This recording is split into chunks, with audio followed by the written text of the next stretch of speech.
1, 2, Standing go. by.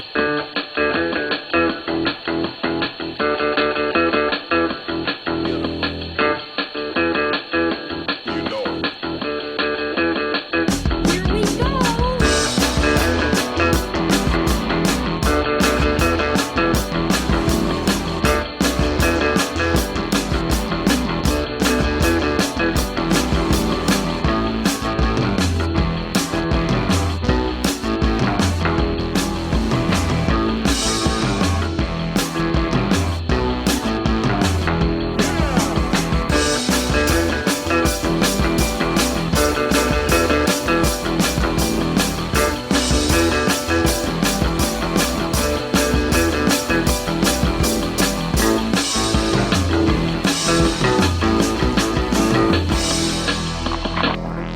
Hey everybody, you're listening to and possibly watching through our live stream the Comic Book Bears podcast. I'm Bill Zanowitz, I'm Brian Pittard. I'm Steve Morey. And I'm Caleb Alexander McKenzie. and we are your hairy heavy homos that talk about comic books, but you don't have to be a hairy heavy homo to listen in. We haven't been with you for a few weeks because there's been a lot of traveling and a lot of stuff going on, but I think we're going to be back on our bi-weekly. See, it's been so long I forgot how to say it. Yeah, we're back on our bye. Schedule. Back to bye. We're back. More to by bye. erasure. We're back to bye. So some of us have been places and been to events, so we're going to recap that. And then we're going to go on to some current comic talk. So we have the Silver Surfer of our group, Mr. Brian Pittard, joining us tonight. Oh, So dainty. the glam. I'm a glamorous woman. My husband I've been known to. best clothes from Bergdorf Goodman. So I've traveled the world. All right. Anyway, sorry. So Brian, tell us where you've been. Oh boy, let's see. So I have obligations that have taken me overseas from time to time, and this past month I was in Kyushu, Japan, which, if you think about Japan as a nice like long series of islands, and I mean the big islands, there's a bunch of little islands. I was in the far southwest large island. That's Kyushu. Probably best known for places like Fukuoka, which is one of their biggest cities, and kind of not as well, or not as like favorably known. I mean, it's not a good story. It's Nagasaki. So of course that is one of the places, you know your history, hopefully. So I was actually near Nagasaki in a city called Sasebo, and that is where one of the U.S. naval bases is. And I work for the Navy, so go figure. But I was there for a while for work, and as part of my work, I get to occasionally go around the area and check things out and meet some people and sort of, just hang around. So I actually flew into Tokyo, went down to a base up there called Yokosuka, spent a day there. Really nice way to enter into Japan, is just give yourself that day to get over the jet lag, take care of some minor things that you need to. You got to get your yen. Because a lot of stuff only takes cash still. You got to just get a couple little snacks in you, kind of acclimate to the time differences, all that stuff. One of my rituals when I can is I go to an outdoor onsen, and an onsen is an outdoor hot spring spa. So I got to go there and hang out naked with a bunch of other Japanese dudes right on Tokyo Bay, which is a beautiful, lovely experience. And I highly recommend if anyone, and unfortunately most places don't like you if you have tattoos, but if you don't have a tattoo, you're safe to go hang out with other Japanese people. Why is that, Brian? Is it So- like here's my ignorance, and I want to make sure this is not just a stereotype. Is it like Yakuza like culture kind of thing? Is that legitimately what it is? There is, and I cannot remember, I think it's Tabori. There is a rich tradition of tattooed, not calligraphy, but like pictorial arts on your body that depict a lot of history of Japan. Yeah. And it's not that it's just Yakuza. Yakuza kind of like owned it after other, like, I guess somebody said firefighters were the ones who did it first, but it's sort of just become like a cultural separation, not a taboo in certain ways, but it's like a separation. So if you're tattooed up, they just don't want you mixing with the general population in these spaces. Likewise, if you love tattoos, you can go to Japan. You'll be fine. No one's going to mistake you for Yakuza. But if you do take their style and you start getting their artwork done on you, that can also present in kind of a bad situation. So I actually have a buddy who works for the Navy who has like the Tabori art all over him. And he actually has to be careful where he goes to get other tattoos, because if he goes to a Yakuza shop, that could be a problem. So there's this like weird cultural thing. You will find onsen either private, they don't care. It's all yours. It's part of your room, or you rent it by the, you get it for free by the hour or whatever.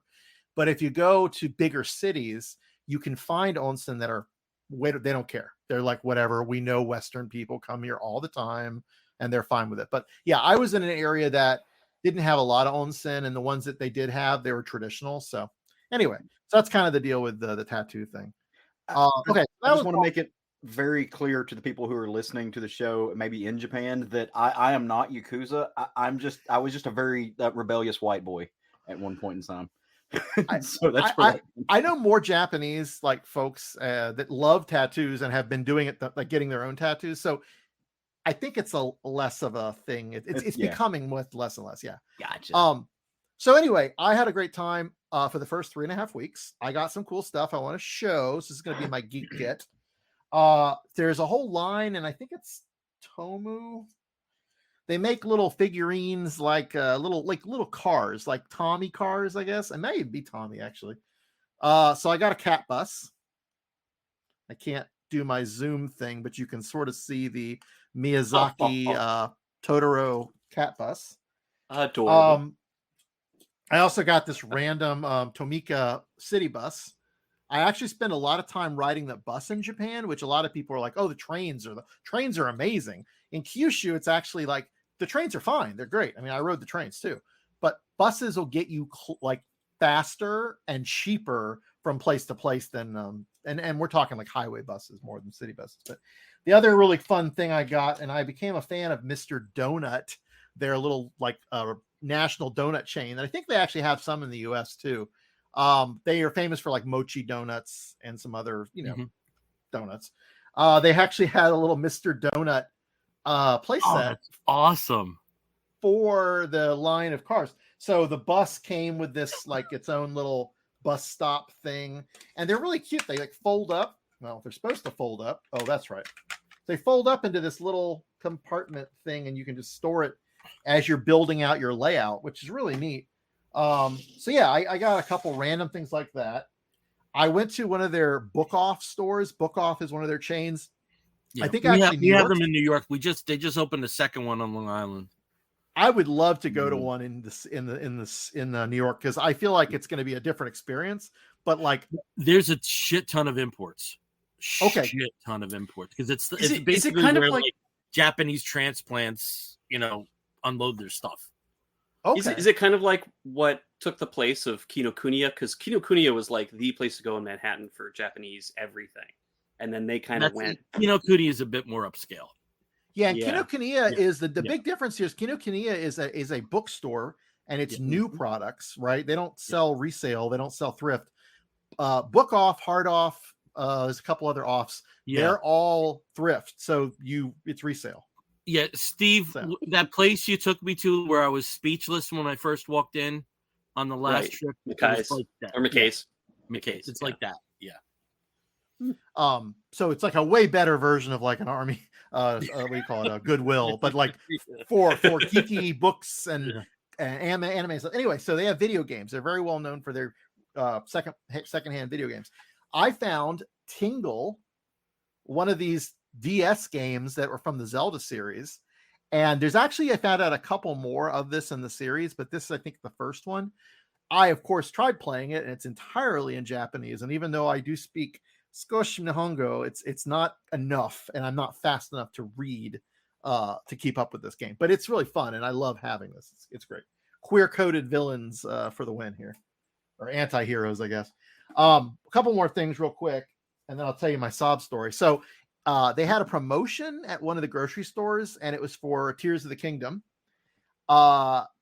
Real estate. I love that, Caleb. real estate transformers is my my little I'm gonna have to get more when I go back. They're really pretty cool. So anyway, they had a Tears of the Kingdom promotion for Boss Coffee. So if you bought a bunch of these little Boss coffee cans, like I think 6, you got a free standee like little poster thing. So I got, of course, Thick Gannon. There we go. Thick Ganondorf. Couldn't not. It was free. I mean, you just had to buy 6 cans of coffee, and that's 6 breakfasts, whatever. I had a hard time finding really good geeky stuff. Like I went to a couple stores that are known for having Marvel DC stuff. And in the past, I've found some cool stuff out there, but this time I really didn't succeed in that. And there's another reason for that I'll tell you about, but I did find this Neon Genesis Evangelion bath bomb. So evidently you put this in your bath and I can actually hear it. Hey, David. Oh, we're getting guests. We're getting comments. Sorry. Yeah, I can hear it in my ear here. I can hear it rattling. So evidently, you put this in the bath, it dissolves, it does its bath bomb thing, and there's like a figurine in there. And I'm a big bath bomb fan. I don't know if you know this about me, but I take a lot of baths and I do love a good bath bomb. I'm more excited about whatever weird little trinket comes out of this because I definitely have a problem with the Neon Genesis Evangelion and related merchandise. So that was pretty cool. Okay, so that's there's other random stuff. That actually you can still see the box. I actually shipped back a US postal box from the base because I had so much crap I didn't want to carry around with me, and it was like $20 to ship it back. So I was like, you know what? That's so great you have that option. Oh yeah, it saved my ass. Like I didn't know about that until this trip. I've been there 6 times. If I had known about this by now, oh my God, I would have so much. What you don't see back here, what you might be able to see is all of this is like gachapon stuff. Actually, I'll show you a couple more real quick. This is a telephone, Japanese style. Oh, the little thing. Yeah, the zoom's not, the focus isn't great, but these are coming out of those little like gachapon machines where you put like 300 or 400 yen in and you get a little toy. So this is and they actually still have these like phones around. I actually saw one in the Shinkansen that I rode, though it didn't work. They have a capsule toy. So it's the machine, the gachapon machine, and it works. You can turn the knob and get a gachapon ball out. There's nothing in it. It's like a, one-piece little ball. But anyway, they have ridiculous. This is what I look for. I look for the ridiculous, almost meta level gotchas. I mean, it's that is just sort of, it's like it's a thing within a thing, but of course the ball is empty. So what does that mean? It's exactly. It's yes.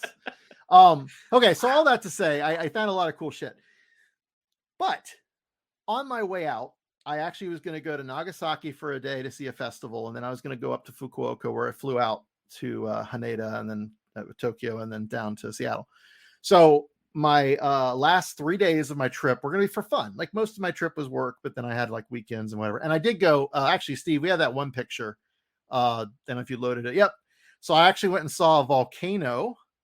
That is Sakurajima, or that is the island of Sakurajima. Shima means island, but this is their most active volcano in Japan, and it's down in Kagoshima, Kyushu. So that was a really fun like weekend excursion, basically down and up. So I've been to all the major cities of Kyushu now except one, and that's Miyazaki of all places. So the next time I go to Kyushu, I'm going to strike that off my list, and then I can say like I've hit all of the major cities in Kyushu, which is just pretty cool. Yeah, I don't know. Nice boulder, huh? Are you talking about the curling rock or the actual rock? I was just making a Shrek reference. The joke, not yet. So the boulder. I should have like quoted it and said donkey voice. But oh my gosh, yeah, no, that's a great reference that I. Woo. Okay, so let's get to the bad news. So the bad news is when I was on my way out, I was going to Nagasaki, Fukuoka. The night before I leave for Nagasaki, I have really bad stomach aches. I don't know what the heck's going on. I figured it was just some bad ramen because I had some ramen the last night I was there. Woke up the next morning, I felt like garbage, but I had to check out of my hotel and haul down to Nagasaki. So I did that, and I felt horrible. So I stayed in my hotel room. I did actually leave for food because even though I felt horrible, I still needed to eat something. And I went to sort of, like I said, to a shopping mall, and I did kind of see a little bit of the festival, but overall, not great. Then I had to take the next day a bus up to Fukuoka, which is again where I was flying out. So that was fine. I made it there. Little stress, little stomach issue, whatever. But the next 2 days before I flew out, I was in Fukuoka, and I was still sick. So I basically just stayed in my hotel. I did walk around like a little bit of the shopping area, a little bit of the train area, but really just trying to get food and get back. The only thing I accomplished, which I was very happy about this, is I did go and see the last Miyazaki film, which is, let's see if I can remember. It's Doa, what is it? No, Kimitachi wa Do Ikuruka, which is How Do You Live? And that is his last film, according to him, as of about 6 months ago. Now he's saying he might actually make another film. So whatever. But I mean, it was great. It was great. I did not understand half of what I was hearing because my Japanese is not proficient enough, but I was still very entertained. And it was seeing a Miyazaki, a Ghibli film in Japan, in the theater, which was just check a box, really great experience. So, but yeah, I flew home and I am still sick. I don't know, like, I know what it is. They told me what it is, but the doctor's like, oh, it'll go away on its own. But I'm still having side effects and issues. So I love Japan, but honestly, don't want to go back there anytime soon. No, it's good to be home. I really did have a good time up till, that last bit. Yeah. So yeah, it was great. Yeah. Well, Caleb, you had a sort of comic infused in part trip. So why don't you tell us about that? So I, while Bryan was off gallivanting with, Japan and the Yakuza and avoiding volcanoes and all that fun stuff, my husband and I actually took a trip to Chicago this past week. We left last Wednesday, got back last Monday, late-ish Monday. And the whole reason it was kind of an impromptu, I say impromptu, we planned it. It was not meant to be a vacation. My husband, who is an RN, had a nursing convention that he had to go to for work. And I adore the city of Chicago, right? I would move there yesterday if I could.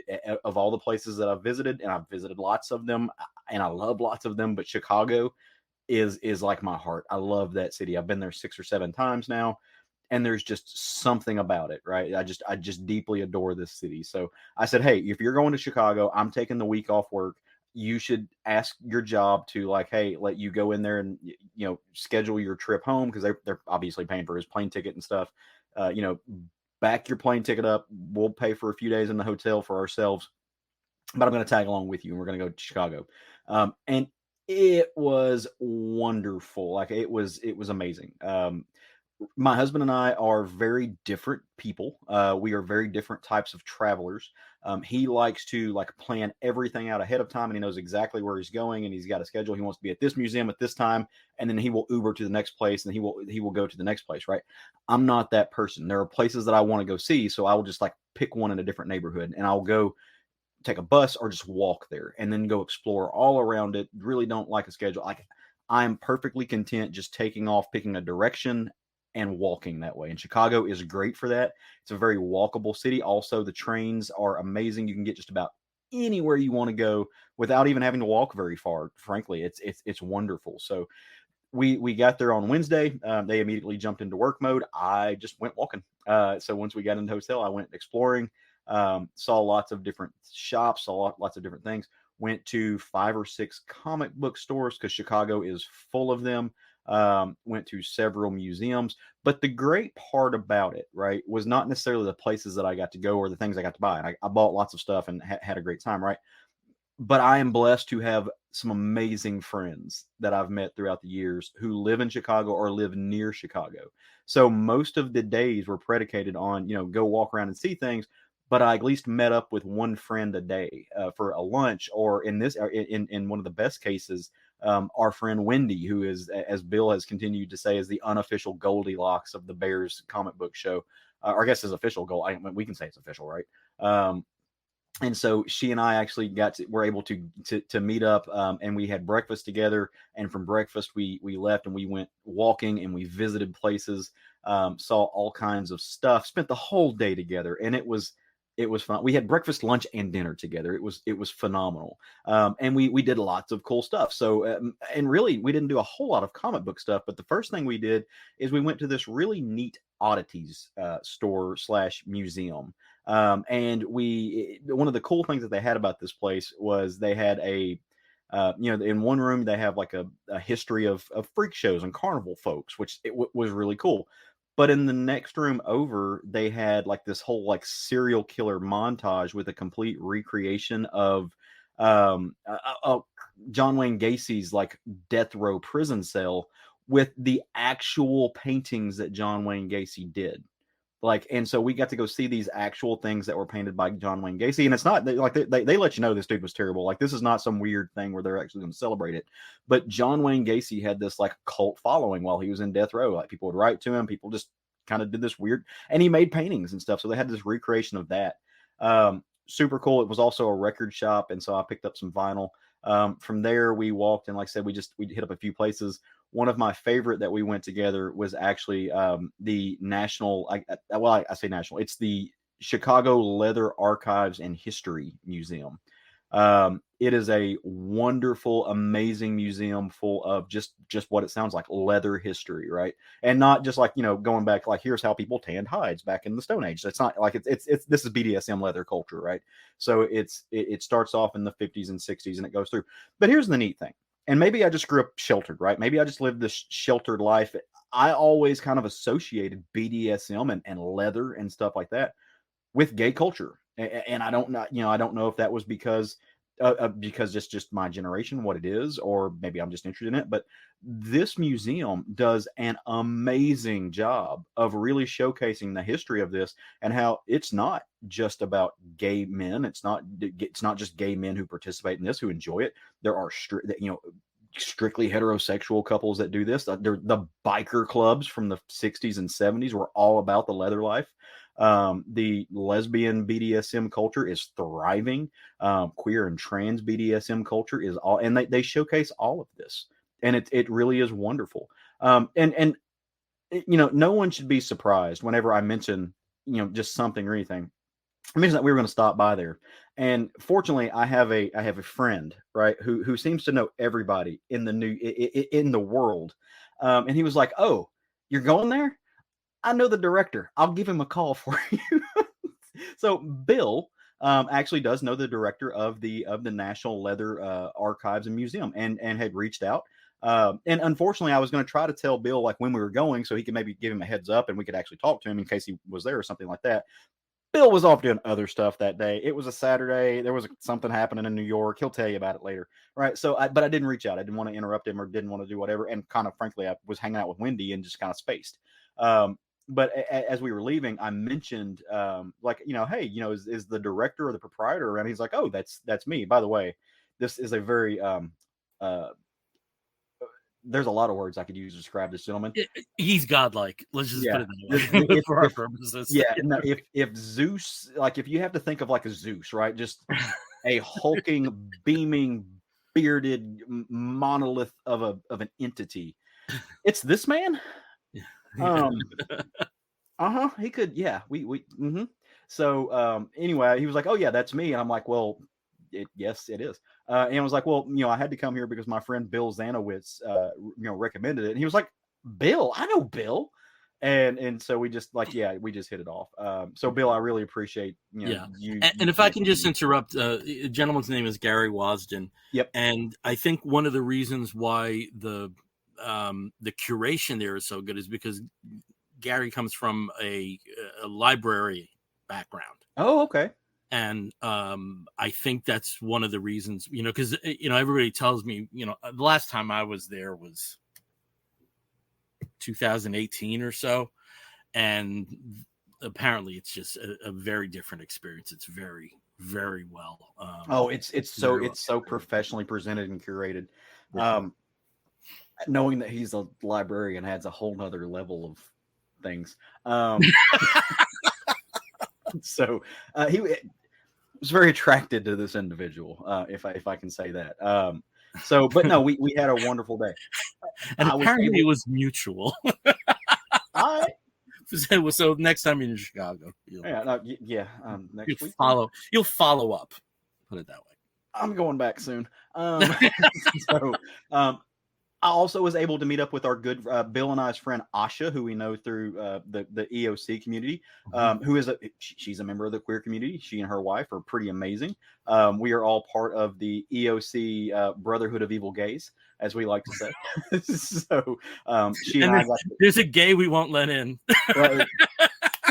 Now there's a couple, but yes. Yeah, there's the one in particular. We'll never let them in. Absolutely not. Yeah. But we had a blast getting to meet her. And then one of the coolest things, and again, like I got lots of geeky stuff that I will kind of show off, and we went a ton of play. I went on a run because that's what I do, right? But we went on like a 3-mile run on the lakefront in the like rain, but it was like just a light rain, perfect, right? But one of the things I was really excited about when I found out that Roger and I were going to be able to go do this, and we were going to go to Chicago, I mentioned, hey, like Roger is a foodie. I love food, but he likes the restaurant experience, right? There is a 3 Michelin star restaurant in Chicago called Alinea. It is one of those really, really, really, really extravagant places that cost a lot, and you have to make reservations months in advance.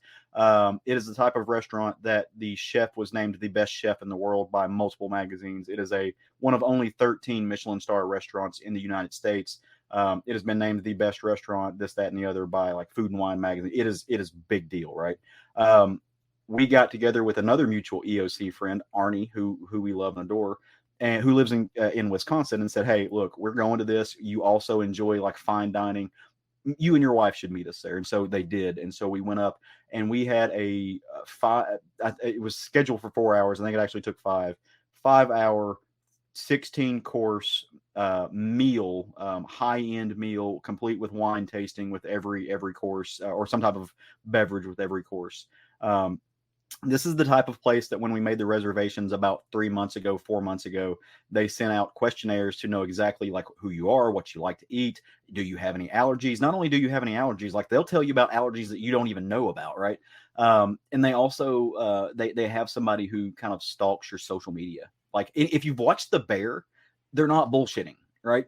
It is. And actually this restaurant was featured on The Bear, which was really cool, right? So yeah, they actually have somebody who looks up your social media profile to kind of figure out who you are as a person. And they really do map everything to you. It is expensive, right?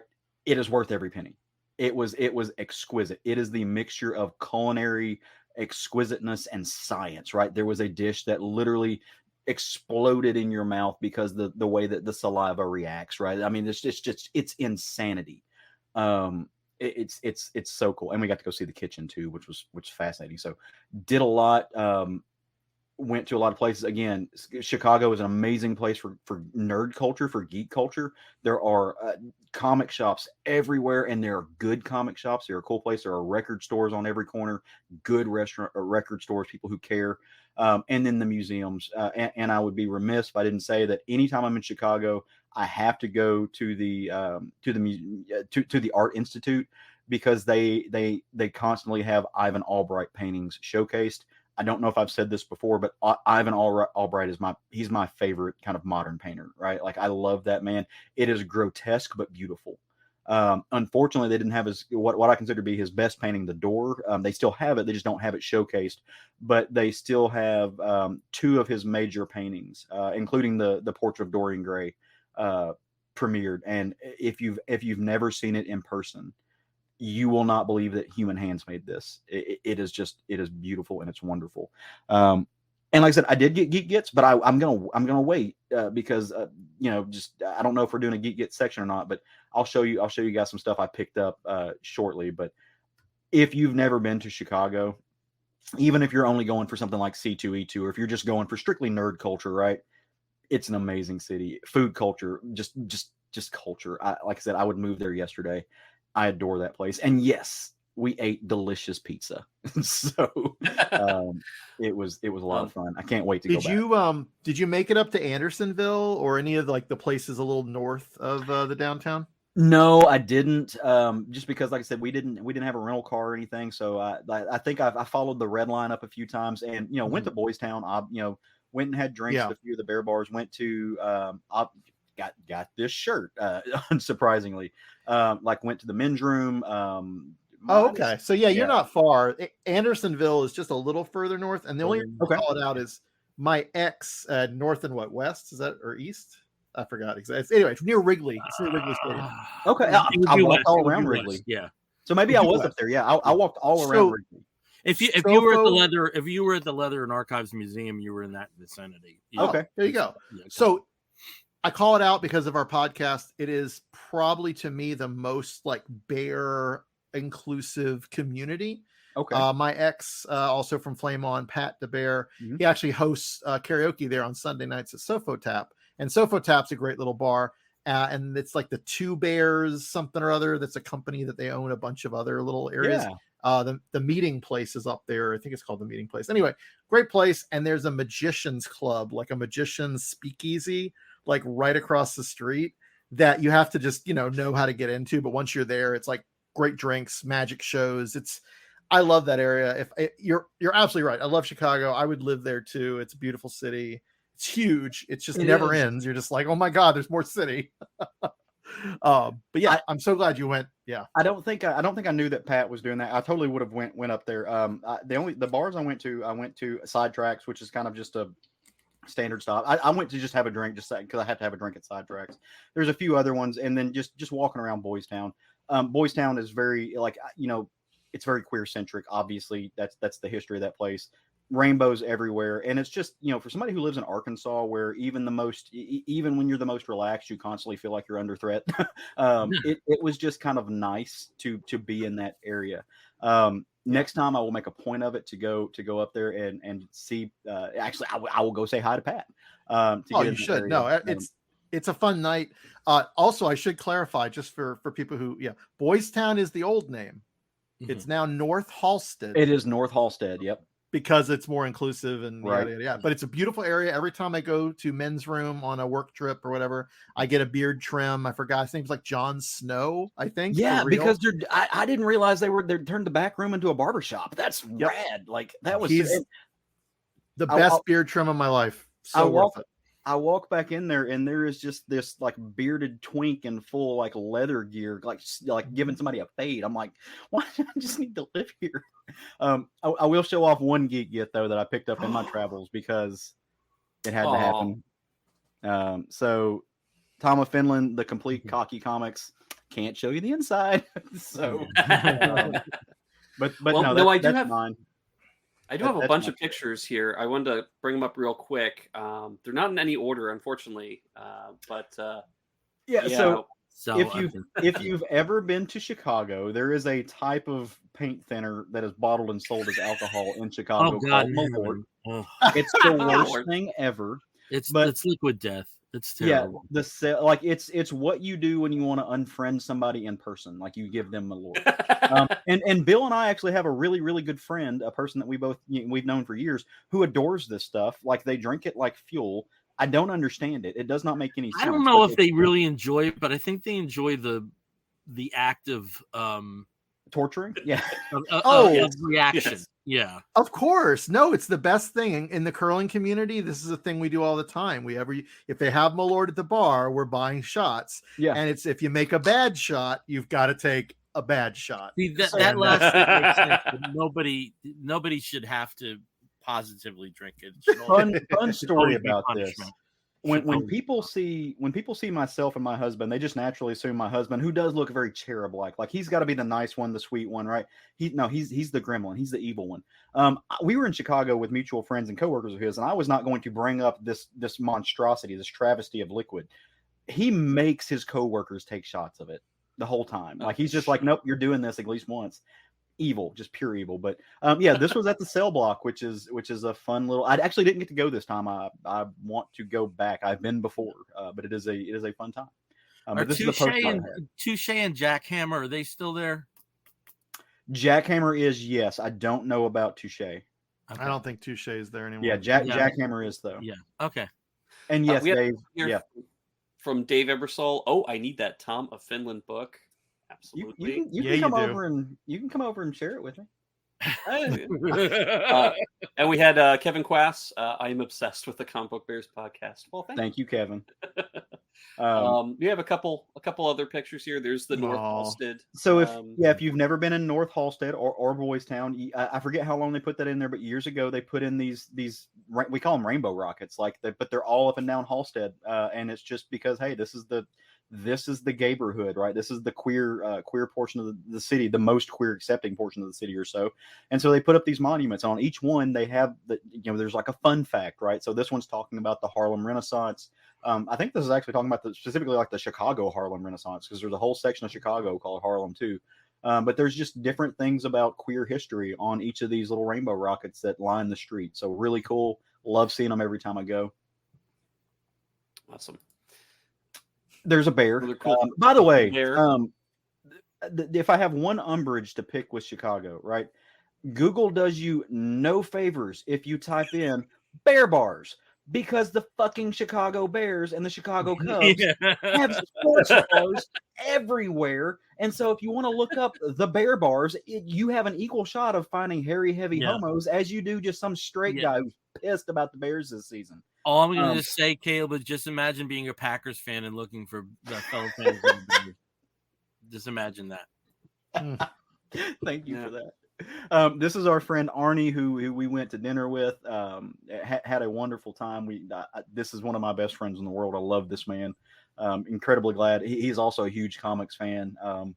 And he's a jack of all trades. This dude can do anything. But he drove up to meet us, and we had a wonderful time. And he has an amazing fantasy number 15. He has an entire run. Some whole run. From like day one to current. AF15. That's quite a catch. It was incredible. This is Wendy and I. This is my boo. This is part of our day that we spent together. And Graveface, and I apologize for not saying the name earlier, but Graveface was the record store / oddities museum / John Wayne Gacy art display that we went to. I don't know how else to put it. You guys, if you know Wendy, you know how incredible she is, how strong she is, resilient. She has not had the world's best year, but she is an incredibly just. I wish I had half of her fortitude, right? I wish I had half of her personal constitution. I don't think she realizes just how amazing she is sometimes. But my life would be certainly less dim without her, and just spending the day with her, easily one of the highlights of my year, if not multiple years, right? I've missed her immensely, and just getting to hug her. And by the way, this pixie cut that she has now is just she is just a lovely, lovely human being. Had a blast. And I want to thank her for taking time out of her life to spend a day with me, because she had other stuff she could have done. So, she's one of my, we talk every day. Like she's one of my favorite human beings. So, and then this is me on North Halstead in a sweater. In Chicago. The one thing in Chicago I've never done, and we've talked about it a few times with the C2E2s, and it never happened. And now, Caleb, now that you're in the tribe, I think it might. Because there's, as you saw with that last picture, Chicago is full of brick walls. I mean, there's brick walls everywhere. And I always wanted to reenact the cover of Band on the Run, with comic folk. Say when. Yeah, so at some point we'll be back at C2E2. God, it's been too long, but it really has. But when I saw that wall, I was like, that was my immediate thought. Okay, so now it's me. It is. Okay. I traveled without traveling, if that makes any sense, because the event that I went to was, local. And that, of course, is New York Comic Con. And Steve, I don't know if you have pictures, but maybe I can let the pictures kind of drive what I'm talking about. I got a lot of pictures, and they're in apparently no order was how they came in. So the first one, well, we'll go through them, and you can... I believe this is my 13th New York Comic Con. Wow. Friend of the show is Chris Cummins here, and he actually had a panel on Friday night with part of his ET show. But he was there. Again, anybody that that's been a friend of the show, I naturally make a point of trying to meet up with. But show ran. Oh, here we go. Is Thomas Crowell, past guest and future guest, I'm sure. What happened was on Thursday night, and this is a really nice development. If you had a badge that was like a professional or Artist Alley or press, something that wasn't general public, there were panels and events that were open only to you, which was a really cool move. And there was a keynote speaker event with Marie Javins and Tom Taylor on the Thursday night. It was food, and Thomas ended up at my table, and because of that, it was a very social table, which is really cool, a real nice way to wind up that day. So, again, he runs CLEs that are comic book related at New York Comic Con. So, real cool way of getting your continuing legal education credit if you are in New York. So, Elseworlds. This goes to the panels. I did go to a bunch of panels. I think I can rattle them off really quickly. Just keep in mind, I know for some people that New York Comic Con might be all about the cosplay, or it might be all about Artist Alley. I'm an old man at this point, so I got to stay off my feet like more than the average Joe. So for me, it's panels, and let me just go quickly to the app because everything should be. Well, while Bill's finding the app, I just want to from the outside looking in, I actually I was very appreciative of the fact that this year it did not seem like the world revolved around movies and cosplay. Well, it couldn't because of the writer's strike, though that settled though. But again, we're still under strike is still going on. SAG-AFTRA, preventing and justifiably so that their union members talking about projects. They still did have panels as long as it wasn't project specific. Chris Evans had a panel and David Tennant, and there was a Guardians of the Galaxy kind of reunion with some of those actors. But it's a very strange line. Another friend of the show, Edwin, works for Audible, and there was a Buffy the Vampire Slayer Audible, and the audiobooks are not subject to the SAG contract, so the actors did appear, but with caveats, so it was a lot like that. But it was much more along the lines of other comic conventions that don't have as much movies in general, pop culture infiltration. Yeah, it was much more like that. So this was actually the first panel I went to, which was Elseworlds in the DC multiverse, where they reintroduced the Elseworlds imprint. There was also another DC panel I went to, which was Metropolis All Stars, where we got to Jimmy on what's going on in upcoming in Superman world. I went to DC got here, ended up going to 4 Marvel panels, mainly because time wise they worked out, and plus you get stuff there. So I'm going to say that for geeks. But first day I did go to Avengers Assemble this week in Marvel special event. I went to a great panel about the Fleischer cartoons from the 30s and 40s and their restoration.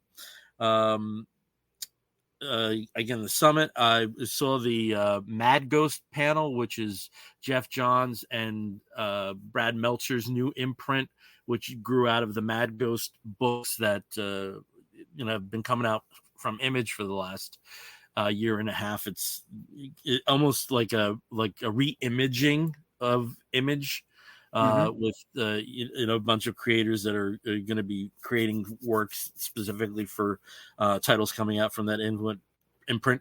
Amazing Spider-Man Gang War. Went to that panel. I couldn't get CLE credit because I'm in Jersey, but Comic Legal Defense Fund, Defending Comics Today, which had Jeff Trexler, who is the interim head of the Comic Book Legal Defense Fund.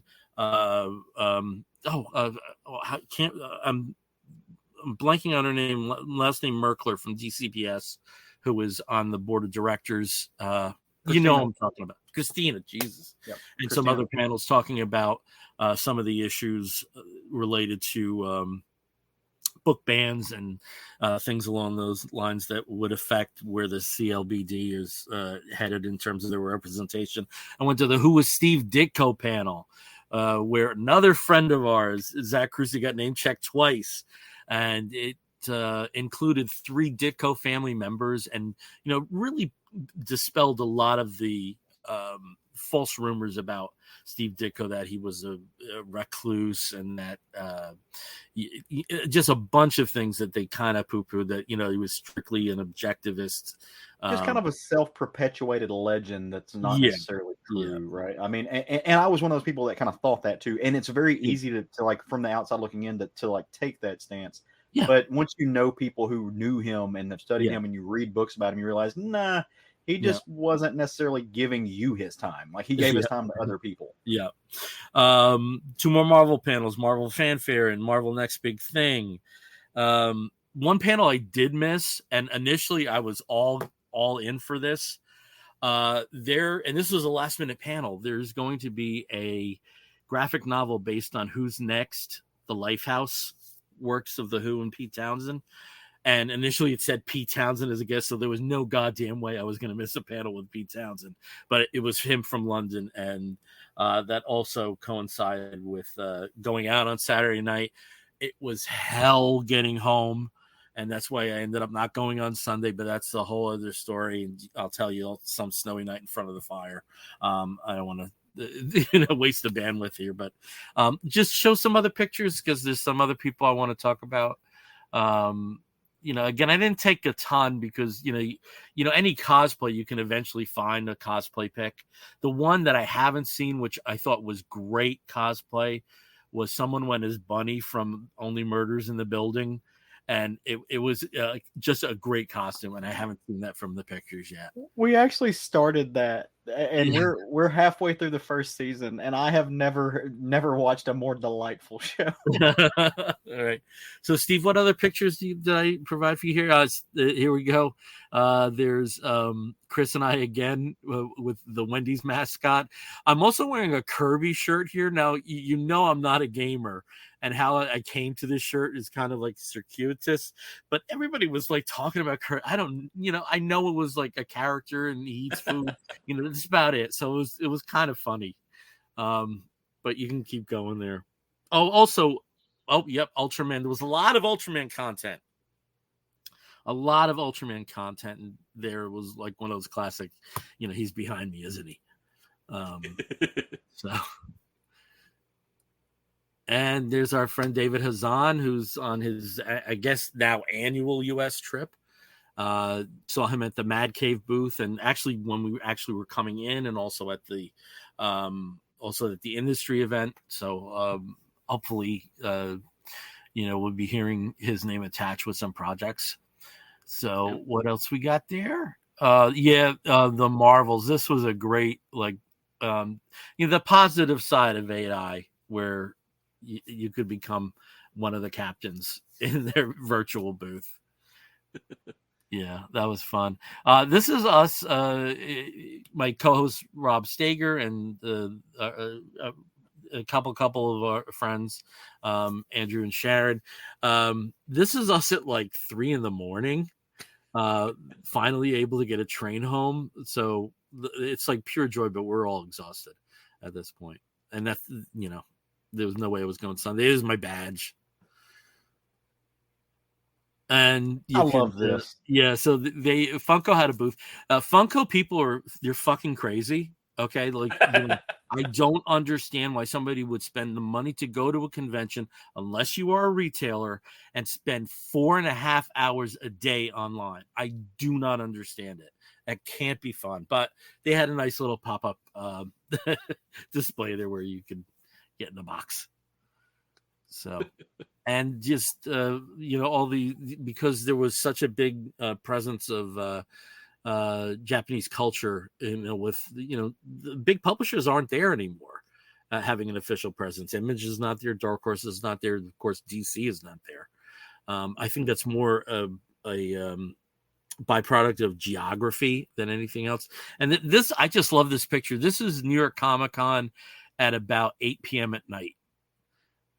And it's just, it's calm.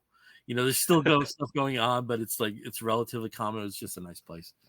I mean, G.O.D.S is a pretty impressive. Oh yeah. Building. Yeah, but it's, the first time anybody goes there, it's overwhelming.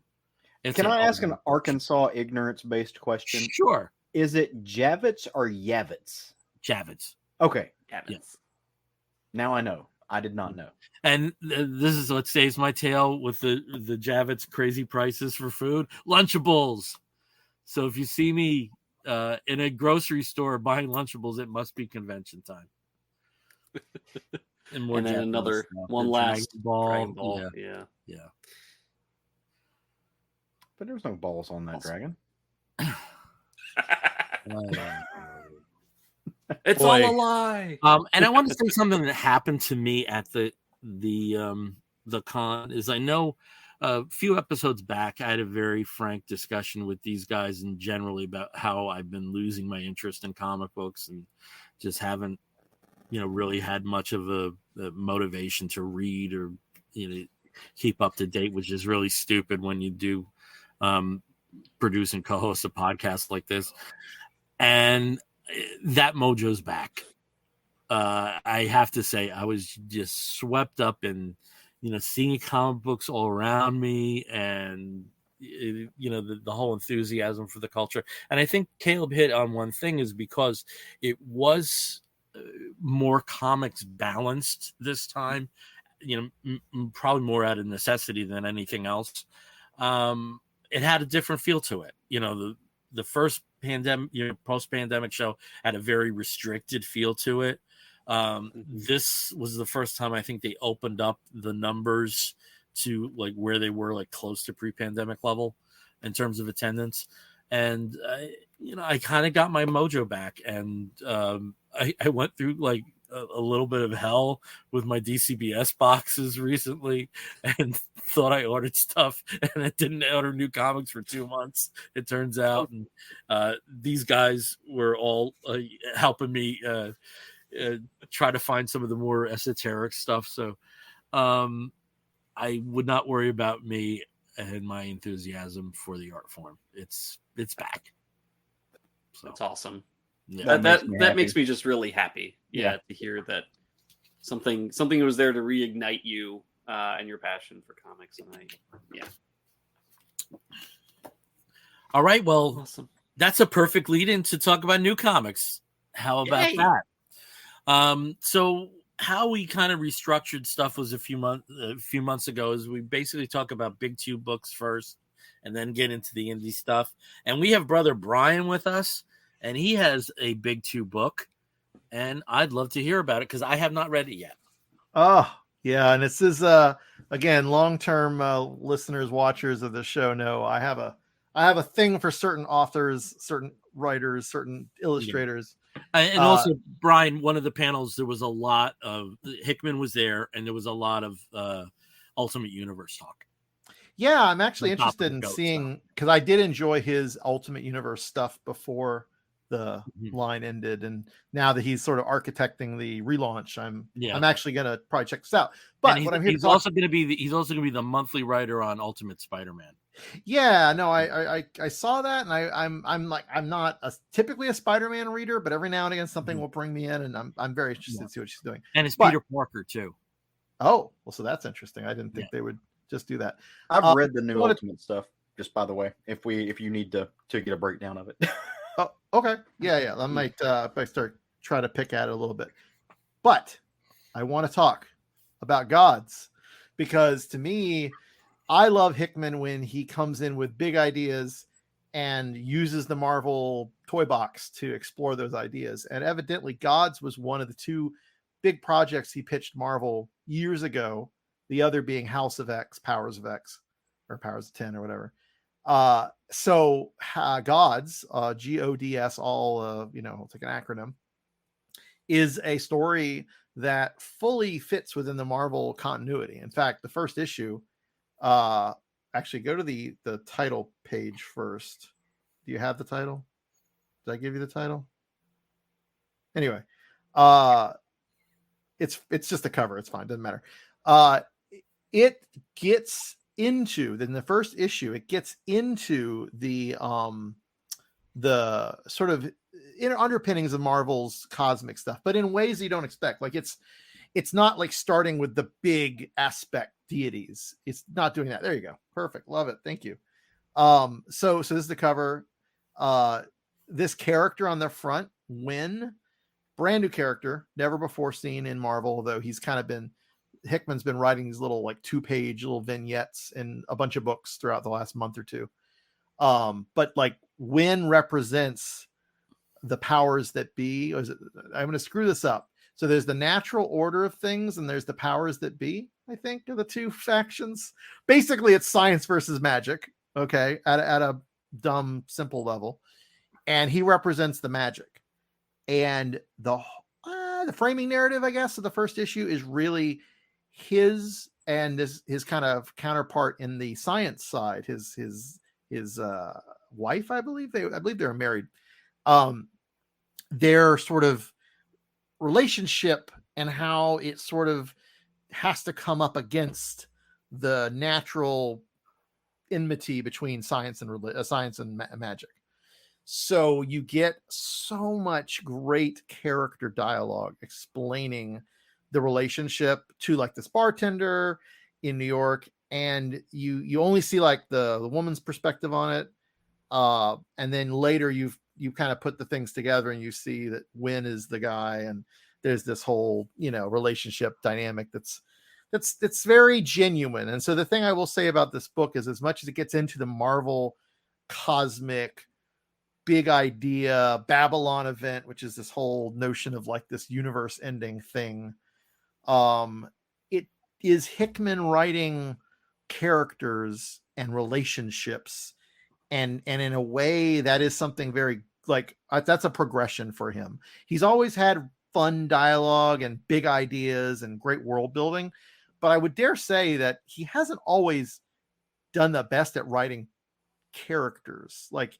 relationships and believable entry points into stories. He's taken the hard sci-fi, let's build worlds, let's tell big ideas, but this and other stuff too, he's been getting further and further down this path for a while now, but this I think is his most successful at blending the two. So he's got the big ideas, he's got the crazy cosmic, he's got the sort of secret underpinnings of everything that's basically a retcon, but very well, embellishing the details of the Marvel universe under the Marvel universe, so to speak. But he balances it with these very complicated relationship dynamics between these two characters. So I love that. I love Hickman. I love his big ideas, and this to me fills in a lot of the gaps that he's always had as storyteller. So I love this. Shiti, is that how you say his last name? I always feel like that was a great thing because I finally learned how to pronounce it. Okay. Yep. Shiti. Yeah. Like Cheaty almost, but yeah. Sheedy. So Shiti, amazing. I love when they did was it Secret Warriors back in the day? Love that book. That actually was early Hickman, and he did a pretty good job in his character development in that book, but I still think the people were a little plot devicey. And they are, of course, they're always going to be to some extent, but this book is like, you just think it's going to be one thing from all the promo and all the big picture, and Doctor Strange shows up, and you've got all this crazy, the hidden library within the world or whatever the magic space they go to, like, and then half or more of the book is this woman talking to a bartender about her relationship. So it's like, yes, let's do this. Give me more of this. I really do appreciate that a lot. And yeah, Sheedy's artwork has grown. Like his line work is so much tighter than it was back in Secret Warriors. I mean, and has grown exponentially over the years. So really this book is like this great moment of reunion between these two collaborators that shows now like 10, 15 years. I don't even know how long it's been, probably a long time since they first collaborated, and how far they've come as creators. It's a really nice blending. So I don't know. I'm intrigued. It's a lot to go like from. I don't know. Oh, I should probably go back to the cosmic thing real quick. So again, they didn't do the aspects, but what they did is they did characters that are like the C-list cosmic characters, like the Collector, and I don't know, there were some other random weird things that I had to like Google because I was like, is this new? Is this cherubic being that looks like a Buddha basically and is actually this real character from like the 70s? So Hickman did his work. He did the deep research, and he's really starting to try to find these little corners that he can draw from and pull together in this cool way. So I'm on board. I'm going to read the whole series. I have not seen like the big idea that usually Hickman's building towards some twist or some big revelation or some like premise. And if they've shown that, it's not the most like revolutionary thing, which is fine. Yeah. I think what he's done is great already, but I do feel like they're going to build to something that's going to like, oh, wow, we were doing that, you know? And the closest they came was, I guess, the Living Tribunal died at some point. I don't remember this. I may not have read this, but like the remnants of the Living Tribunal, his staff is a thing that exists, and the power that it has, of course, can rewrite reality and all this nonsense. So like, I don't know, there's some cool stuff there, some neat little cosmic-y, like I said, aspects, but not overwhelming the story and the characters and there's so much more. I didn't even get into like the little, was it Dimitri, little tech boy, whatever the heck he is, hacker companion, basically kind of a companion to the Doctor Who that is Wynn. It's good stuff. It's a lot of potential. So I mean, I'll definitely talk more about the series as it unveils. Did anybody else read this? No, I haven't yet. But Yeah, I do have it because there was a variant that was exclusive to the Marvel panel, which is character designs. Neat. So it's still that's bagged. cool. Oh, Steve, did you put that other picture back up? The one that we started with? So this was my Yeah, here favorite we go. panel. This was a really nice moment in this sort of epic, cosmic, crazy battle that happens. And what's lovely about this scene is this is intercut with all these Marvel heroes coming together to fight this universe-ending event, intercut with the sort of random side quests that the main characters are on. And that's where they kind of jump around to the different aspects, or the different, not aspects, but the different sub characters and the cosmic stuff. And he kind of is doing this like, I don't even remember. Do you guys remember that whole story where somebody started with like a penny and he kept trading it up and trading it up, and then he bought a house? Like it's that kind of deal, but with Gene cosmic Simmons was artifacts involved. Yeah. I remember that. It's a great idea, and it beggars belief, but it actually is very cool. Wynn in this way is very like John Constantine a little bit, and kind of has this relationship with all of these characters that, again, it's brand new, but like he's known them forever, and so you get to explore that. So yeah, but this scene, the Sheedy just nailed it. It's just crazy cosmic. And then the next panel, which I didn't put in here, is, you know, basic like conversation, hanging out with these dudes. It all knits together real nice. So yeah, I hope you guys do read it. It's a really great. Like, yeah, the only thing that scared me was the price point, because isn't it like $7.99 or something? Yeah, the first it's issue was crazy. really pricey, yeah. I was kind of like, I thought at first, because Amazon, I buy my comics digitally entirely, right? So I bought it on Amazon, and I was like, whoa, why is this thing like $9? It is 64 pages, but we're old enough to remember when a 64-page book costs like $4 or $5 maybe. Yeah, what are you gonna do? Yeah. So you are 100% on point when you talk about Skeety and how he leveled up. Like it's one of those things that I still go back to this moment. It's a small moment, right? But at some point, Pepe Larraz emerged on the scene, and he was the rising tide that lifted all ships for that. Because like when Pepe Larraz jumped on, like even before the X books, right? But like he brought everybody up with him. I mean, Skeety, Sean Isaacs, all of these guys that are doing just impeccable Marvel work now were all made better. Like I think that he on some level inspired like this Marvel staff. That his stuff is great. I also found it very interesting that you would, and I'm going to paraphrase here and correct me if I'm wrong, but one of the things that you said about this book is that Hickman didn't really dive right into the high concept, right? Like if there is a higher concept around everything, but he's not just hitting the hammer like hard. That's kind of the same way I felt about Ultimate Invasion, right? Ultimate Invasion did not get a lot of fanfare, and there's a lot of people who don't like Brian Hitch, which I like. fair, I guess. But I actually like Bryan. I think Bryan hit between this and I Hawkman. love Bryan Hitch. Bryan Hitch is looking better than he has probably ever before. And I mean, I've got the authority back up in here all over the place. I think some of the where some people have problems with Bryan Hitch, of course, there's delays. Yeah, that's delays just come into the mix. But at the same token, I think they kind of associate him with a particular time in comics. Probably. And if you didn't like that period of time, I think you're like kind of poo-pooing like the start of the decompression era and not really aimed at Bryan himself. Yeah. And Bryan is also one of the Ghost Machine creators. Yes. Yeah. Well, and another thing about Bryan Hitch though is if you look at his work, it's very detailed heavy. Like he puts a lot of lines on the page and stuff like that. So that's one of the reasons it takes so long. When he rushes his work, you can tell it's rushed, but it's still good stuff, right? Yeah. But so I'm a huge fan of Hitch. Also, having seen him now and the kind of gray beard version of him, Wolf. Yeah, he's in Wolf category as well. He's also not a bad writer. No, no. His JLA series is one of the best JLA series of recent times. I wish he did. And that more. was like, that was cut short though, wasn't it? I think because there were some delays and no, it was supposed to be an ongoing, and another artist was going to take over after him, and it was kind of be like an artist centric JLA book, and the sales didn't really warrant it. But which is unfortunate because that book was good. Like it actually got me. I'm not I'm not a huge Justice League person. But I actually read that. I got it. It's so big, like the Justice League should feel. I can't wait to talk about my book. Yeah, but one of the things I was going to say is Ultimate Invasion. I feel like if Ultimate Invasion had somebody else's name attached to it, it could have been the same story, right? Somebody else's name is attached to it, would have gotten a ton more fanfare, right?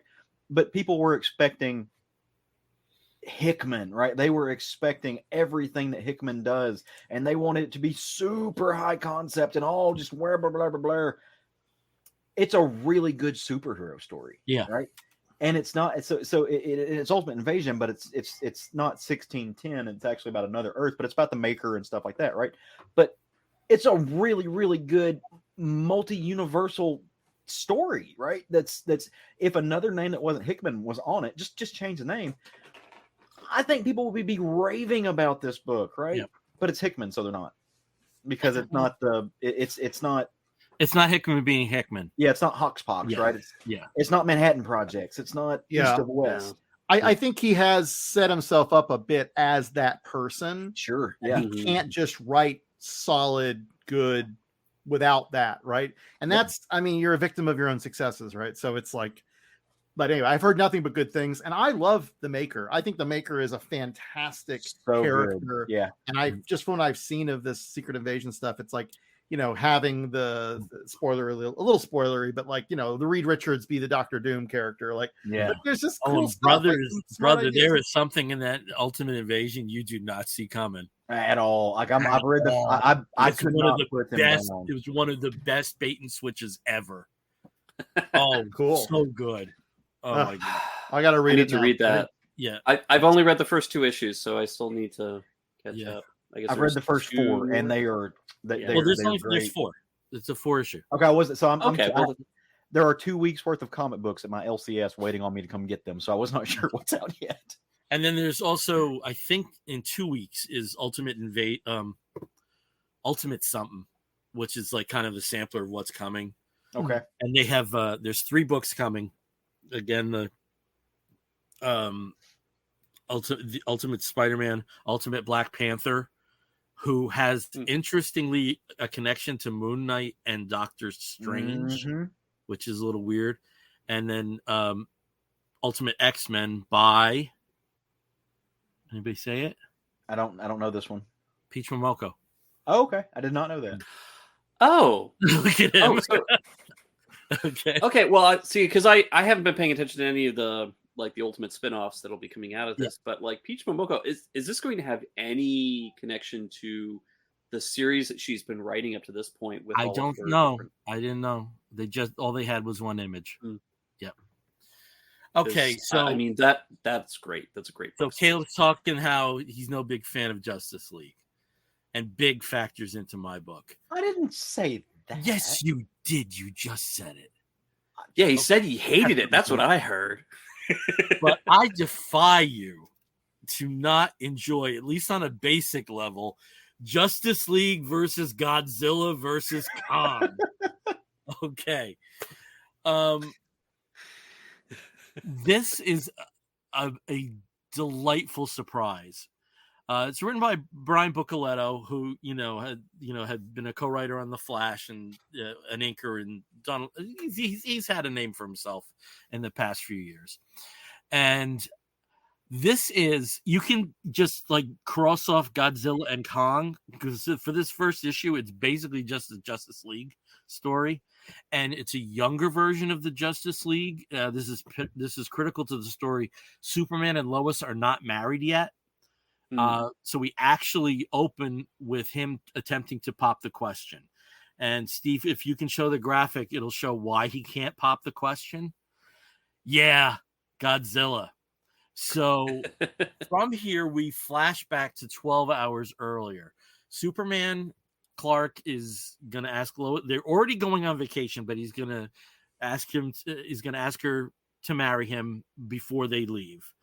So Supergirl is part of the Justice League on an interim basis while he's on his first vacation, as they say, ever. So, and what happens? Godzilla. Now, how did this happen? Well, it factors into a stalwart concept that originated outside of comics, the Legion of Doom. And the Legion of Doom decide that they're going to steal a mother box. And where are they going to steal the mother box from? The Fortress of Solitude. And I don't know what they were thinking, but they get blocked by the Justice League. And again, I said, I love this version of the Justice League because the friendships between the characters are pure and believable. And the dialogue is crisp. Flash and Green Lantern have a wonderful, almost like kind of like, like bar buddy feel to their interactions. You never see Batman in the first issue. You just see Bruce and Clark, and their conversation with Clark, obviously being nervous about asking, for some advice from Bruce about the proposal is honest and, would fit into almost any kind of Superman Batman story, pre-crisis. And just that there's giant monsters on top of this just makes it so beautiful. The artist here is Christian Deuce. And he was the regular artist on I Am Batman and on The Flash and some other like ancillary titles, and like the comic book version of Infinite Crisis, the video game. And this really is his moment. I know that we've talked about, since New 52, that there's kind of been a DC house style, but it's really refreshing to see somebody operate within that style and still do, interesting things. So let me just show you another thing. So I led into the Legion of Doom, and here's where the Legion of Doom, after they attempt to steal the mother box, and because Toyman's an idiot, they screw up and they end up in the Monsterverse, and that's where they encounter Kong. But the thing is, there's a balance, and Godzilla is all about balance. So this is going to be interesting how that works in the future, because they've entered, something had to leave, and that was Godzilla. And this was such a comic booky comic book. That's the only way I can talk about it. And if I was somebody who never read a comic book and this was my first comic book, it would be an easy proposition, because it does work on almost kind of like conceits that are expected about how these big characters like Superman and Batman and Wonder Woman, and by extension Godzilla and Kong, would behave. And I went from ambivalence for this series to like total excitement reading this. This really was really, really, really a fun book, but also a fun book that I could recommend to people who might be a little more jaded in their comic book reading experience, because it plays on tropes, but it plays on, and they're well worn and familiar tropes, but does so in an enthusiastic and in some way novel way. So I just love this. I absolutely love this, and I recommend this to everybody. Well, one of the things that I've always enjoyed about these kind of like cross-franchise things that mashups that don't really necessarily are something that come to mind is like these would interact well. I always love the Archie ones. Archie versus Predator. Alex de Campi's Crate series that I love so much. Archie meeting all the bands or other kind of random franchise creatures and characters. Those were always a ton of fun. Of course, whenever the Looney Tunes or the Scooby Gang, when they're interacting with Batman or with other superheroes from the DC universe, I love those kinds of things because they're two very different tones that you wouldn't think would necessarily work together, but they kind of end up. Was it Tom King who wrote the Elmer Fudd Lex Luthor cross? I think so. Yeah, when they had those great, just a perfect example. Great crossover. Oh yeah, and it was wonderful. Just so many fun things. So this is great. But just on top of that, like I said, you could take out Godzilla and Kong, at least in this first issue. They could just be any other big kaijus. Yeah. And it's a great Justice League book. It's a great Justice League first issue. Oh, and Bill, you were absolutely right about the art on that. I'm not familiar with this artist, and that's incredible work. Like, I mean, we were talking about Bryan Hitch earlier, and one of my favorite things about Bryan Hitch is the Authority, right? And the Authority, there's all these amazing landscapes, partially because one of the main characters of the Authority speaks to cities. He's the god of cities, so he touches down and he can talk to cities. And so Bryan Hitch in that book gives you all of these cityscapes. That was very Hitch-esque in the way that he presented those buildings. It was almost like Bryan Hitch meets Dave just show you this panel where the Justice League comes into battle the Legion of Doom. Oh, that's good shit. Yeah. I mean, but it's still like within a very familiar, essentially DC house style, but it's at the upper echelon. And this guy has had like kind of workman books. The books to prove yourself, to get onto something else. And I see that, but, and I know there are very worthy artists that would kill to be on the Flash, for whatever 10 issues or whatever he had. But I think this guy's going to be noticed after this because it's the kind of book like I think a lot of people will at least peek into. Mm-hmm. Yeah. Yep. Like Dave Ebersol here says, more comic books. Yeah, comic books, and that's it kind of also like it wasn't dumbed down. That was one of the best things, especially like the Clark Lois stuff. That could have been Louise Simonson or Dan Jurgens writing it. It was that precise and that knowledgeable about the history of those characters. So.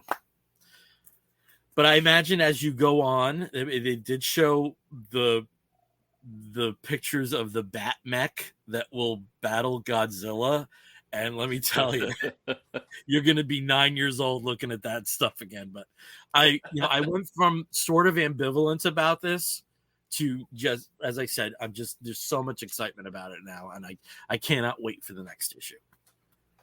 That's awesome. It's a rave. So we're going to follow this up, though these are not Big Two. These are characters that are no stranger to books from the Big Two. Now, Steve, I'm going to have you go first because, at some point you'll tell us about your trip to Thanagar, and I know you're under a gag order. So you did travel. We haven't heard about it yet. And this is the least you've talked in an episode at the beginning ever. So please tell us about, and considering Japanese culture, It kind of there's a link there, so take that jump. Conceptual. Well, I mean, continuity. yeah, there is. Well, this property specifically, for a long time was associated very closely with Marvel, and like you said, it's originally a Japanese property, very similar to Godzilla and other things that came over to the U.S. was reinterpreted, or at least was loved by several different generations of people for in various forms when it arrived, and still to this day is massively popular. Both the original Japanese version, but also the American version and the American interpretations of it. And we've had blockbuster movies and several animated series, and several different comic series and publishers. As it started with Marvel, went to IDW for a long period of time, and IDW just recently lost the license because Hasbro was like, "Hey, we want to do something very different." And so I'm talking, of course, about Transformers. And I started reading the series Void Rivals. I talked about it a couple months ago when it came out, and it was kind of one of those, Skybound's doing a book. We're not really sure what it's about. It's going to be really interesting about these two rival cultures, and you'll like it. You should pick it up. And of course, reading issue number 1, you get through about 3/4 of the book, and you're like, "Hey, this is kind of a cool, space opera, space battle. Two soldiers stranded together have to work together to survive." Until they discover a crashed ship, re-energize it, and it turns out that it is a transformer, thereby sort of introducing the reader to what is then going to be the new Energon universe, the EU, that Skybound is bringing out in Image. And so, of course, that leads us to the first issue of Transformers that's written and art duties are done by Daniel Warren Johnson, of course. Mm-hmm. Everybody loves DWJ, fresh off of Superman. I think it was an Action Comics that he was doing. He's what's really interesting in reading through the you got your creators mixed up there, Steve. Yeah, you're crossing your streams. With Philip DWJ. What? Oh, Philip Kennedy Johnson. Never mind. I'm totally wrong with this one. Yep. Daniel Warren Johnson, of course. Murder Falcon. Murder Falcon. I love Murder Falcon. And I think he also did that Wonder Woman, that post-apocalyptic Wonder Woman. He did Wonder Woman, Dead Earth. Most recently, before this, his kind of big thing. I mean, everything this man touches is turns to gold, kind of, right? But he also did Do a Power Bomb, which was his kind of like love letter to wrestling. That's kind of the last book he worked on before this. Wrestling and Supernatural and Hell and Revenge and all that fun stuff. Yeah, I'd love to. And metal. Well, and metal, exactly. And good costuming. But yeah, this, reading through the back matter, he has loved the Transformers like a lot of, people of our age and slightly younger, these sort of, Gen X through millennial age group that kind of grew up with Transformers, that had the toys, that had the cartoon, the original Generation 1 cartoons, and then even through the 90s and, all the iterations and different generations of the Transformers. And then, of course, the big Michael Bay, everything's really loud, explosive films that, again, brought in a new audience and, of course, a nostalgic audience. So with this one, he basically, this is his dream, drawing the Transformers and writing the Transformers. And he essentially retells the start of the Generation 1 Transformers arrival on Earth from the perspective of Spike. So it really starts off with Spike himself going and with his friend Carly and their bitchin' van with an amazing mural painted on the side because, why not? It's got a big wizard, all that cool stuff. They stumble into the crashed ship that both the Autobots and the Decepticons landed on Earth with. And of course, what they see is all of the, for lack of a better word, the bodies of the Transformers just shattered from their last fight. Now, this has been there for hundreds of years. if not thousands of years. It's been sitting dormant, and just them being there, witnessing this, this is something that just blows their mind. They didn't realize that there have been these aliens, these giant robot aliens that exist, and right under their feet, essentially.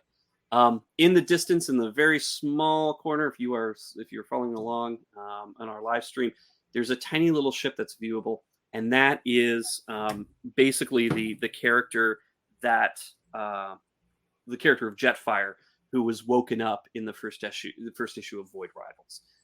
He's been dormant for several centuries, and when he left Cybertron, there was still, I think, some partnership or some kind of cooperation between Autobots and Decepticons, and he tracks them here thinking, hey, I'm going to be reviving my friends. I've been trying to find source of Energon. I've been crashed on a planet for several thousand years. Sorry, guys, but oh my gosh, I'm going to rescue you all. So he turns on the computer in the ship to reassemble them. And of course, what's the first Transformer? The first one reassembled is Starscream. And Jetfire is shocked that Starscream is clearly gone full on evil, pointing at the Autobot insignia and basically saying, these are the evil ones. We're going to destroy them. They have to be wiped out. There's no other alternative. And of course, while he's doing that, while he and Jetfire are talking, some of the other Autobots are waking up. And that, of course, includes Optimus Prime. They have a massive fight in this in this enclosed space. There's some pretty exciting, panels where they're really just going crazy trying to, one, the Autobots are trying to escape, and two, the Decepticons are still trying to destroy anything that hasn't been revived yet. And unfortunately, it does include, a few noticeable or known characters that seem to have been, potentially killed at the start of this. But, the humans make themselves known. Spike and Carly, with Optimus Prime, they get away with some of the remaining Autobots who've been revived, and find a place to hide in this old mine. This is just a great introduction, because if you remember seeing the original cartoon, or read some of the original first issues from Marvel, this is kind of in a way, it's another perspective, another retelling of that sort of origin story of them coming to Earth and encountering the humans for the first time. This is, again, more from the humans looking at this and kind of like, what is going on with these crazy robots? We need to help these good guys because they're clearly good. And, just kind of surviving. Did you mean to Seinfeld it there? What is going on with these crazy robots? What is going on with these crazy robots? And what is the deal with Energon? I thought it was a car. It's a car. It's a robot. I don't know. Pick a lane. No, it's a robot. But the one good thing that I wanted to point out about this is that this is definitely going to be a little bit more of an impactful Transformer series. We're not going to have people kind of just injured and off camera or whatever. One of the last panels in this issue is Starscream absolutely squishing a human because they're so soft and squishy. And just sort of like, oh, so we're going to have blood. We're going to have some death here. There's going to be some stakes for Earth where, obviously, there's always stakes for Earth, but this is going to be a little bit more visceral. And DWJ, of course, does not shy away from blood, does not shy away from the effects of violence. And so it's going to be a really interesting mix here. And again, this is his dream. This is what he's been wanting to do since he was a kid, first drawing, the Transformers off of the cartoons. So, and the comics. But yeah, so I enjoyed this. I'm looking forward to it. I know for the expanded universe, they are going to be doing a lot more with tying into G.I. Joe. The new Duke series and the new Cobra Commander series are coming out at the end of this year. And there is a connection between G.I. Joe and the Transformers. Apparently there's an old rivalry or an old disaster that's related to this that we're going to find out about when we get more information on it. So we do have a couple questions. Oh, sure. Before you get to that, is there any alignment with Void Rivals in this first issue? Yes. Yeah. So the Transformer that they discover in issue number 1 and they reawaken is Jetfire. who comes Yeah. in and reawakens. Okay, these. I'm sorry. So that's yeah. So it's direct, but it's also it tells us that it's happening at the same time. So Okay. what's happening over in this other end of the galaxy with the Void Rivals and that story? Yeah. It's happening at the same time with what's going on Earth. So Okay, cool. It's pretty interesting that it's all going to be connected. Now I'm sure we're going to get some flashbacks in the G.I. Joe books, but it's definitely all coming together, man. Which I'm pretty excited about. So Kevin Quast says, love DWJ's Beta Ray Bill. Yes. I know, Caleb, you fully read that. So and then we also have John Westhoff, of course, throwing the horns and a cowboy hat. Yeehaw! Yeehaw! And Caleb, I'm just going to throw this up here because you put it so well. I'm always a little shocked that DWJ's art doesn't vibrate. The man has some of the most kinetic lines in history of sequential art. I am absolutely in agreement there. I think he's just, I don't know, like everything is just moving, constantly. I mean, there's just some really great line work, and you just feel the movement here. A lot of that with the lettering also helps. We've got Mike Spencer on colors, Russ Wooten on letters, and I think that, combined with DWJ, I think just makes this a great. I know Motion Comics turned out to be a bit of a dud, but he's one artist I think that if they did animate his stuff in that format would be pretty interesting. Yeah.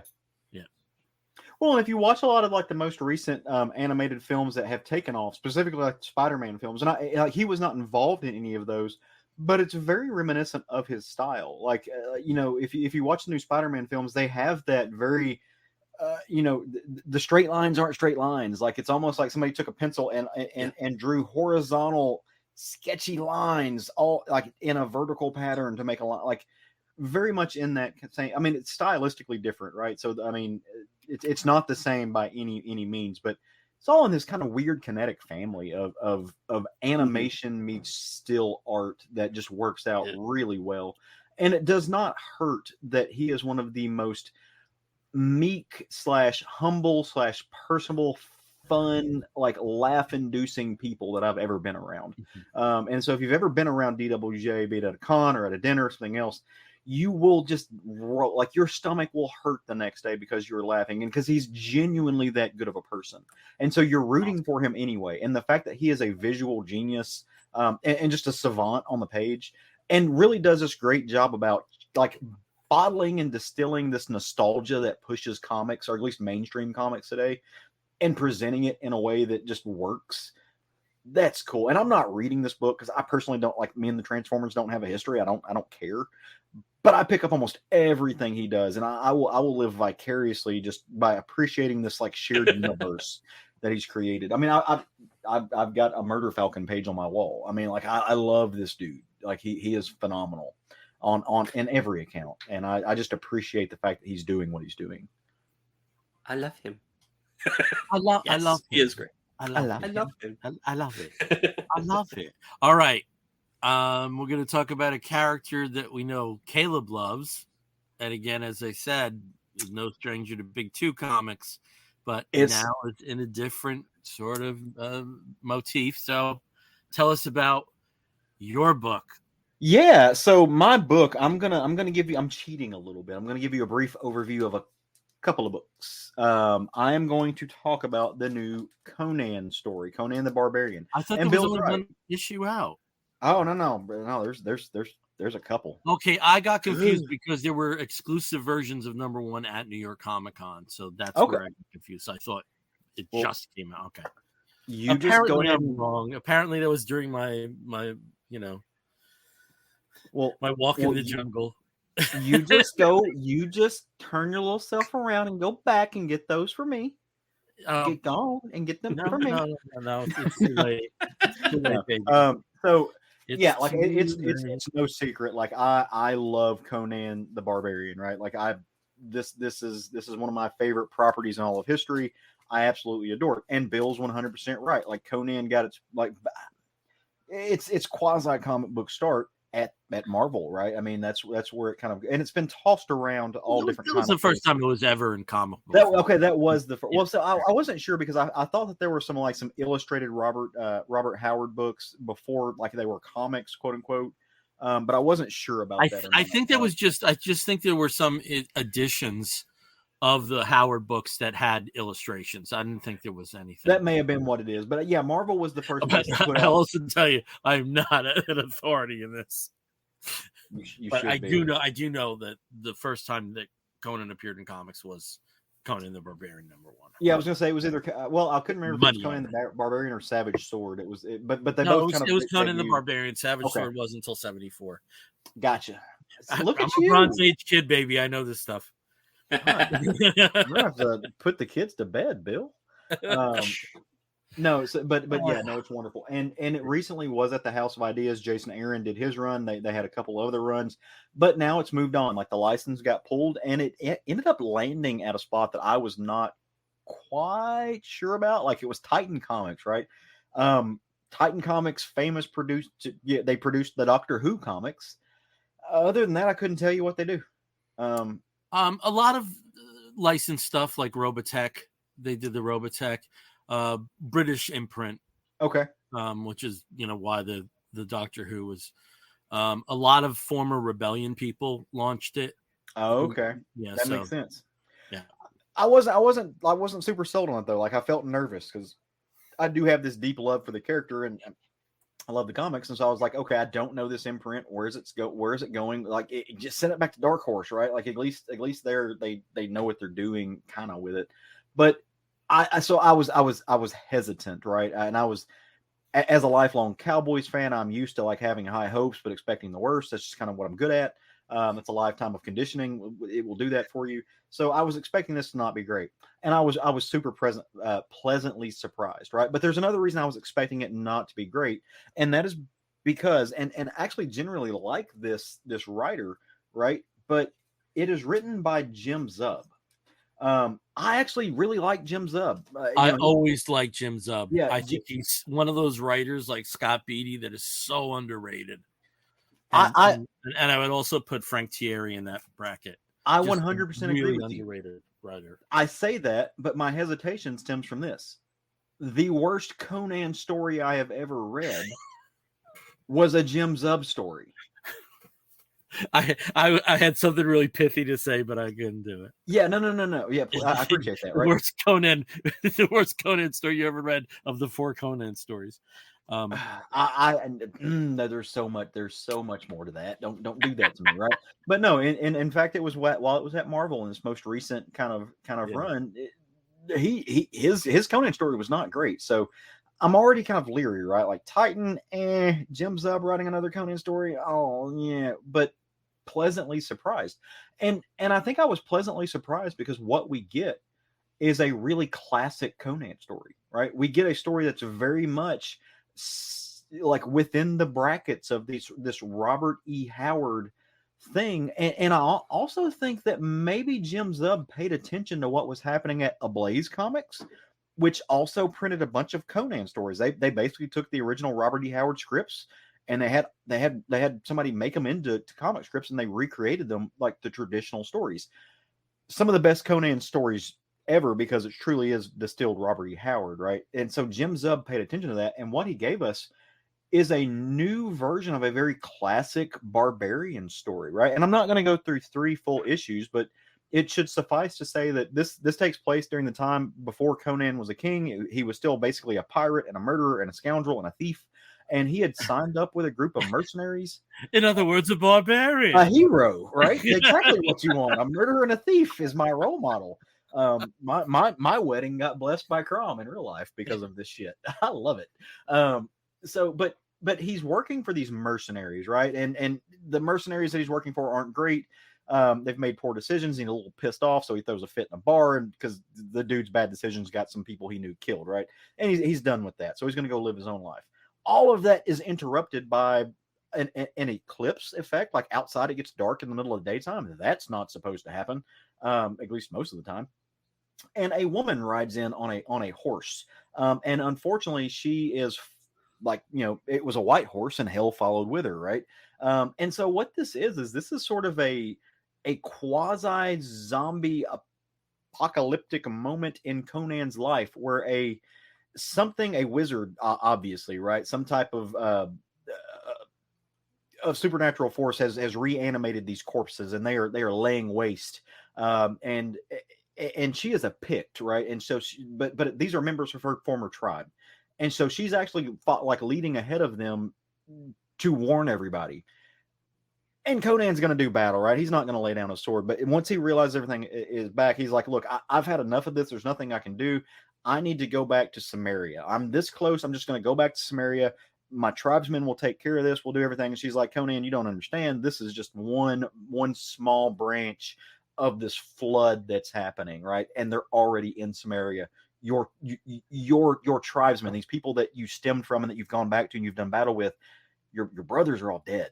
Right, they're gone. And he's like, nah, bullshit. Like, there's no way. Like, those dudes are just, you can't stop them. We stopped the Acolonians when they were just the unstoppable force. And so they embark on an adventure to get there. When they get there, they find out that they're both a little bit right. Like, yes, the flood is there. The zombies are wreaking havoc, but the Sumerians are putting up a hell of a resistance, right? And he's going to end up leading them.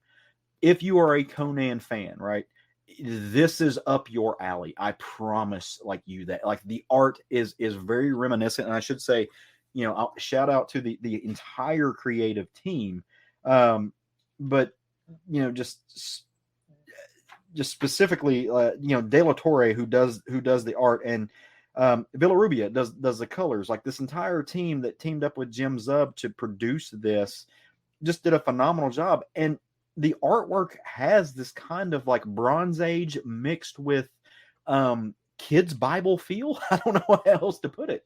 And it's just, it is wonderful, but it feels classic. It feels like it's something that you would pick up that should be on pulp. It should be on newsprint paper.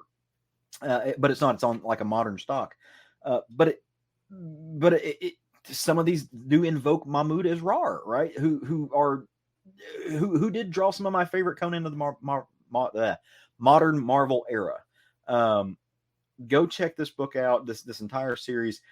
If the rest of the series is like this, the concept, right, like this property is in fine hands at Titan. And Jim Zub, like, my apologies for ever doubting you, right? Like, you just nailed it. You have completely understood this character. It is sex. It is violence. It is pure to Conan's kind of internal mantra that he has of who he is and where he's going. It solidly fits in with one of those stories that that's kind of tough to do, right? Like with the Legend of Conan, right? You're shoving something into a pinpoint in time, and you've got to make it match up with his history, and you've got to make it match up with his future, but you've got to also be able to tell a story that stands by itself. Spectacularly done. And I cannot be happier with the product of this. It is just, it is exactly what I want from a Conan the Barbarian book. Robert E. Howard would I think would be pleased. Yes, and I 100% read this while listening to the soundtrack from Conan the Barbarian, because that's what you have to do, right?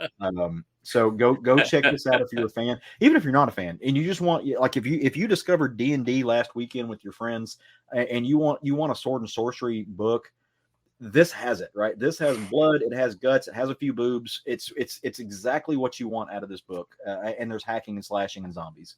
So go forth and read it. Okay. Now, Bryan, do you have a second book? I know that you came onto the train late today, so yeah, if you don't have one, that's cool. Yeah, I will just I have an honorable mention I will save as my woof, but then we'll talk about probably in a future episode. Okay, great. All right, so we're going to get to the more independent side of things, and I have to I think I'm going to ask Caleb to go sit, line up right now, because this is one I'm really interested to hear on how it was. I nearly pre-ordered this because of the circumstances of who one of the creators is, but I held off, and so I really want to hear about this. So, Caleb, can you? I will absolutely. I'll piggyback it. So this last book was a modern creator doing a classic story, a classic character. The book that I'm about to talk about is a classic creator, somebody who's basically a household name, doing a very modern story and a very different thing than you would ever expect, right? And that person is none other than Bill Watterson. Now, Bill Watterson, if you're looking at this book and you're like, man, that name sounds familiar, but I like that doesn't look like what I meant.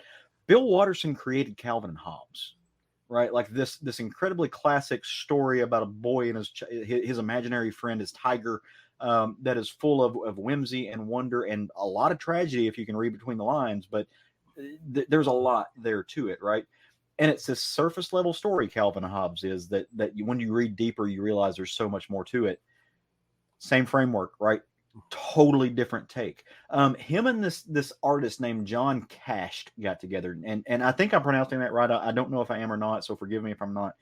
John Kascht or Kascht is a kind of famous for doing caricatures. He's famous for doing head portraits and stuff.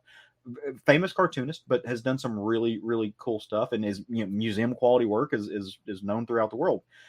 And they got together to produce this story that puts Bill Watterson's name on a book, on a new piece of art for the first time in, I think, almost 30 years, if not over 30 years. It's been 20, about close to it, yeah. Because Yeah. When did Calvin and Hobbes end? 93, 94? something like that. Yeah. I'm not sure on the dates. But they got together and produced this story called The Mysteries. And The Mysteries it's not a comic per se, right? It's a picture book. Like the way the book works is when you start reading it, text is on the left-hand side. There is a picture on the right. It's very simplistic. Like it's very boiled down to a childlike narrative. But when you start out what it starts out almost this Middle Ages kind of aspect, right? And there are these things called mysteries, but the town folks don't know about them and the king's not sure about them. And so they build walls and they block themselves off from the mystery and they isolate themselves, right? But once they isolate themselves, the legend of what's outside perpetuates inside the walls. And so they start to be scared of the mysteries and they start to fear what they don't know and the things. And so the king sends out knights to go out into the world and to bring back a mystery so they can study it. And when he sends these folks out here to the world that they have ignored and they don't want to know what's on the other side because they're scared of it, a lot of knights disappear, right? But one finally comes back, and this beleaguered, just ragtag knight has captured a mystery. And then they look at it, and it's not nearly as fearsome as what they thought it was. It's not really nearly as interesting as what they thought it was. It's actually just kind of boring. It's kind of just a thing. And so they forget about the mysteries for a while, and they modernize, and they build these cities, and they almost get industrial, and they globalize.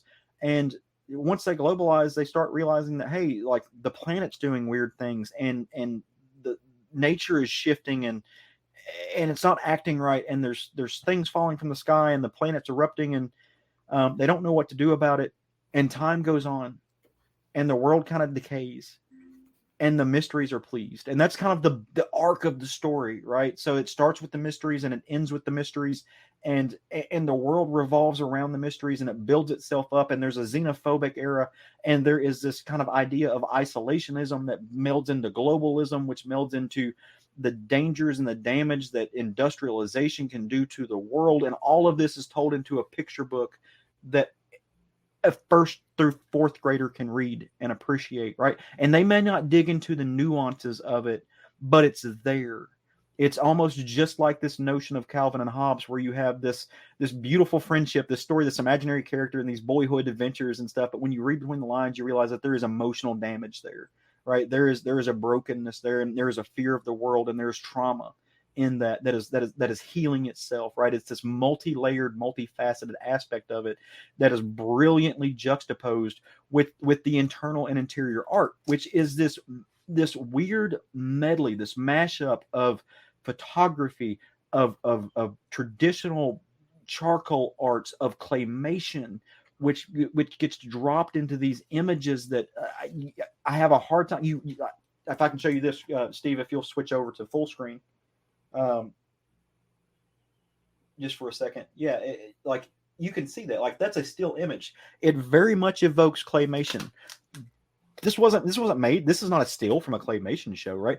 They get into digital manipulation in the back of it. There's painting done. It's multimedia, right? And they create this thing that has more layers than Shrek's onion, right? Just to throw back to the donkey thing I mentioned earlier. I'm fascinated by this book, and I've heard some other people that I respect, right? I genuinely enjoy, and I respect their comics criticism, that did not like this book, or at least didn't know what to do with it, right? Because they were like, "This is not the Bill Watterson that I expected. I didn't know that it was going to come out this ethereal, this dark, it's all black and white, this moody kind of thing." I didn't expect it to be that either, but I love it. And I've read this book 6 or 7 times now, and every time I do, I find a new layer to it where Bill and John are really digging into this modern understanding of sociopolitics, of eco-globalism, of where the world is, and also with this kind of base layer of our understanding as a human race, right? And what we mean to the world, and what the world means to the universe. And there's almost this nihilistic aspect to it, because again, by the end of it, the universe keeps spinning, and no matter what happens on a little mud ball, and what damage we've done to it, or what mysteries we've created, and what hell we've racked, or information we found out, none of it ultimately matters to the grand scheme of the universe, right? It's going to keep circling and spinning, and the vacuum of space is, no one can hear you scream there, and it doesn't matter, right? So it's both nihilistic and in the grand scale, but incredibly thoughtful and provocative in the minutia of the book. And this might be the best thing I've read all year. And I'm prone to hyperbole, but like, this is in the running for my favorite kind of thing that we've read this year, or that I've read this year. And I hope you all like read it. I don't know if you'll get the same enjoyment I do out of it. You may not appreciate it in the same way that I did, and that other folks also did not, and that's fine.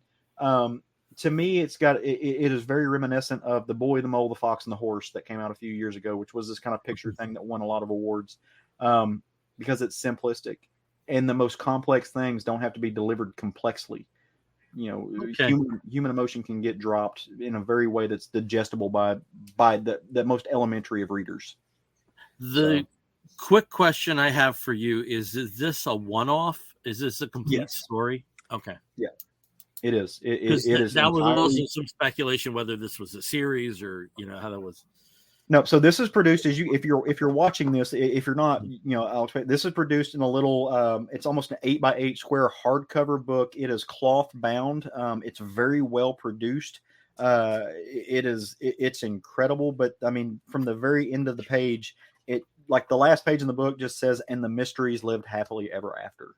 Right? Like the mysteries are going to continue to exist, whether we, no matter what our influence is. So this is a one and done. It is all encompassing. It is a story in and of itself, but the conversation could go on. I would not be surprised if Bill Watterson produced something else, just to continue what he's trying to do and what he's looking at. But just the fact that this works on such a dualistic level, it's a highbrow and lowbrow level. I'm fascinated by the mechanics of this book. And I know I'm nerding the fuck out right now, but, I really hope more people check this out, and they check it out both understanding and appreciating Bill Watterson's work from before, but leaving that baggage with what it is, and letting Calvin and Hobbes be its own thing, and letting kind of like the Jonathan Hickman thing. I mean, just conceptual continuity that we're talking about. It's a little harder with creators who are known for one thing, right? Project. Yeah, that's a little different. Where imagine if like Charles Schultz did something that wasn't mystery, I don't sympathize where some people have been coming down on this, but I understand sure why they are. So I would put it that way. I'm eventually going to pick it up. I just have to get off my ass on that. Yeah, I know. They had it at our local indie store after book club last Sunday. I saw it there, on the shelf with the graphic novels, and I'm like, I'll wait on it. I know I'm gonna love it, but yeah. It's like that's another thing. That's another thing, though. Like, I will say this: if you read Watterson in a mood, Calvin Hobbes doesn't work for you. You have to be in that kind of the stars have to be in alignment to truly appreciate how grand that that project is. For me with Calvin and Hobbes, there was an arc where Calvin was taking swimming lessons, and this was as I was lifeguarding, and it was just the perfect time to see beyond everything. Yeah. Are any of you familiar? And I would imagine you are with the writer Tim O'Brien, novelist that wrote a lot about the Vietnam War. Yep. And that's all of his works that you probably know are about the Vietnam War. And he's won multiple national book awards and stuff, and for his writing on the Vietnam War. And he's a quintessential Vietnam War like storyteller.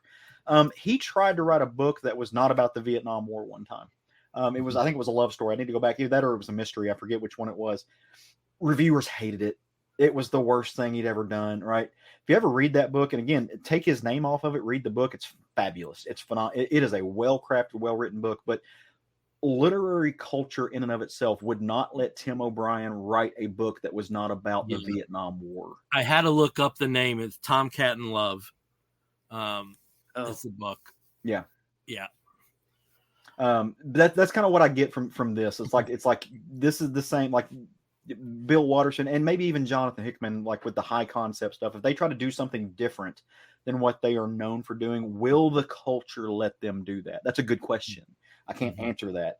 Only the culture can, and we'll see how it stands the test of time. But I'm very intrigued by this. All right, Steve, let's throw it back to you. Tell us about another book you're reading that you're enjoying. Well, this one was kind of a book that I was reading that I enjoyed a lot back in 2015 when it first came out. I was really just thinking it was, it was wacky, it was crazy, it was wild. And it was written by somebody who had just started coming up, in the ranks of comic artists, primarily at the time, but then also as a writer for more satirical stuff, again, at the time. And that book is Kaptara, written by Chip Zdarsky. And the first Kaptara came out in 2015. It was just his main book besides Sex Criminals that he was doing over at Image. It was a nice little monthly that was wacky, ridiculous. And Sex Criminals was that long ago? Oh my God. Yep. Yeah. Oh my God. God. And I think he had just at that time also started writing Howard the Duck over at Marvel, and had done some Squirrel Girl stuff. But basically, it was this is kind of his fun side project, and he was really enjoying it. I remember talking to him at HeroesCon about it, and he was like, "Oh my God, I'm glad you're reading that book because not a lot of people are, or whatever." And he was just really, he was just excited that I was excited about it. After 5 issues, fast forward 8 years, and he's come back to it with Volume 2, Kaptara Universal Truths. Let me see if I have the slides over here. So basically what he's doing with this book is he's picking up right after, like, the next page after his original 5-issue Volume 1 series. And I have to tell you, I remembered nothing of what had happened. I was like, I remember sort of like the vague outlines of the characters. I can't remember anybody's names. I don't know where they were or what they were doing at the point that they start the book. And Chip himself, I love it. It's very Zdarsky. He starts the interior page as previously in Kaptara. Wow, like, holy shit, a lot happened. God, where do I begin? And then just didn't give any backstory, didn't give any like recaps, nothing. It was just throwing you straight into this bizarro world, where essentially a character named Keith was there. He accompanied a ship from Earth, and they crash landed on this bizarro world, Kaptara. And he was one of very, very few survivors. He and Lynette, I think, are the only 2 survivors from this crash, or at least from the first book. And they find themselves in a world that's kind of is having a huge internal battle between the forces of Skull Thor and the good the good city of, I believe it was Endom. And again, I'm like, my memory of this is so far away. But he gathers just sort of, D&D style. He gathers himself a great party around him. A warrior that's sort of, just the chivalrous sort of paladin type warrior. A half cat person, huntress. A full of himself, oversexed dude with a blowgun. A wizard who's completely naked except for his beard that's long enough for him to make a jockstrap of that he sort of covers himself with. And just and also a floating silver sphere that only talks in aphorisms and slogans. And it's just every time they're in the middle of a battle, like he'll just sort of come up with some kind of cute kitschy saying, and everyone's like, yes, he's got a good point. And it's just really this is pure peak Chip Zdarsky. This is Chip Zdarsky, who has not won an Eisner yet for Public Domain, that amazing book that he had earlier this year that just won for best new series, where it's very serious. This is not. This is the absolute opposite of serious. They have cat tanks that are giant, weird mutant cats that have tanks that tank wheels. There's just so much that goes on in this. But there are still moments, and this is because it is Chip Zdarsky, who has grown a lot as an author, as a writer, but also those qualities were always there. He just, for whatever reason, wasn't always bringing that out. But there's a lot of sentimentality that he has for these characters. Mm-hmm. And there's a great moment that I have here on the screen where Keith and Sheila, the Catwoman, are just kind of talking about Keith's sort of past and how he felt. And Keith, when he came, he has his talk where he talks about coming out and how his parents kind of they embraced him being gay, and he had this boyfriend, this partner that was very serious, and they embraced him as part of the family. But then, of course, Keith and Keith's style ruined it. He broke up with him, and it destroyed his partner. But at the same time, he didn't realize that it also destroyed his parents. And that's just kind of one of those things where it's a universal thing. You are together with someone who's become part of your family, and then something happens and it splits. It'll break other people's hearts as well, not just the couples involved, but other people. And Chip just kind of bringing this in, throwing this into an absurd space opera type, spoof. It's just like this moment of just serious storytelling and character development that I've come to love about Chip's stuff, where it's like zaniness could be happening, but then there's also a true heart to the characters or to the story or to the situation that these characters find themselves in. But other than that, there is also lots of zaniness. They find other survivors from the crash ship who have joined forces with a gang of plant people and are using sort of plant exosuits to kind of get around the planet. You've got again here, they spend time at Sheila's home with her parents, who are just wild. Her mother, who keeps trying to hit on one of the characters and promise sex to him, or maybe not, who knows. They're always like, what about that nice Kevin that we promised you to? Like, he's really sad that you're not around. It's just these wild things, these backstories of these characters that even if you didn't read volume 1, or if you're like me, you read volume 1 8 years ago and can't remember a thing, it tells you who these characters are. And he does a great job of that without you really knowing what's necessarily going on. But the story's great. They're trying to find a way off the planet. That's pretty much it to explain. But wackiness ensues. So love the art here. Kagan McLeod, who's one of the co-creators on this, and Hassan Otsmani Alahau for the lettering. They just do a great job. I think everything in this is just, it's fun. There's a touch of Mobius to it, a touch of Valerian, that sort of comes out that, but it's also weird and extra crazy. So Zdarsky was one of the panelists at one of the Marvel panels, and he's actually the current Batman writer on the Batman ongoing. The project that he's involved with is called Avengers Twilight, which is kind of like the last Avengers story, one of those conceits. But because Daniel Acuna took so long, he was with Marvel when it started. He's not with Marvel now. So that was really funny, him like being at the Marvel panel, like, okay, I got to go over to the DC panel in like 5 minutes to do it. I really like Chip. Yeah. I don't he's fun. read everything he does. Some of it is he's fairly prolific. I mean, there's points where he's hit or miss. He's had 5 books a month out, depending upon where the schedules fell. And if you've never seen from way back in the day, I'm sure it's archived somewhere, of Chip Zdarsky talking to the Applebee's bot. That's one of the funny. Oh my God, they're so funny. Yeah, he's hit or miss for me. He tends to be funny when he's not trying to be funny. That's kind of where I go with it. Are either of you familiar with Kagan McLeod though, or does any of you know who that? No. Have y'all watched She-Hulk? Yes. So he's the artist that did all the court sketches.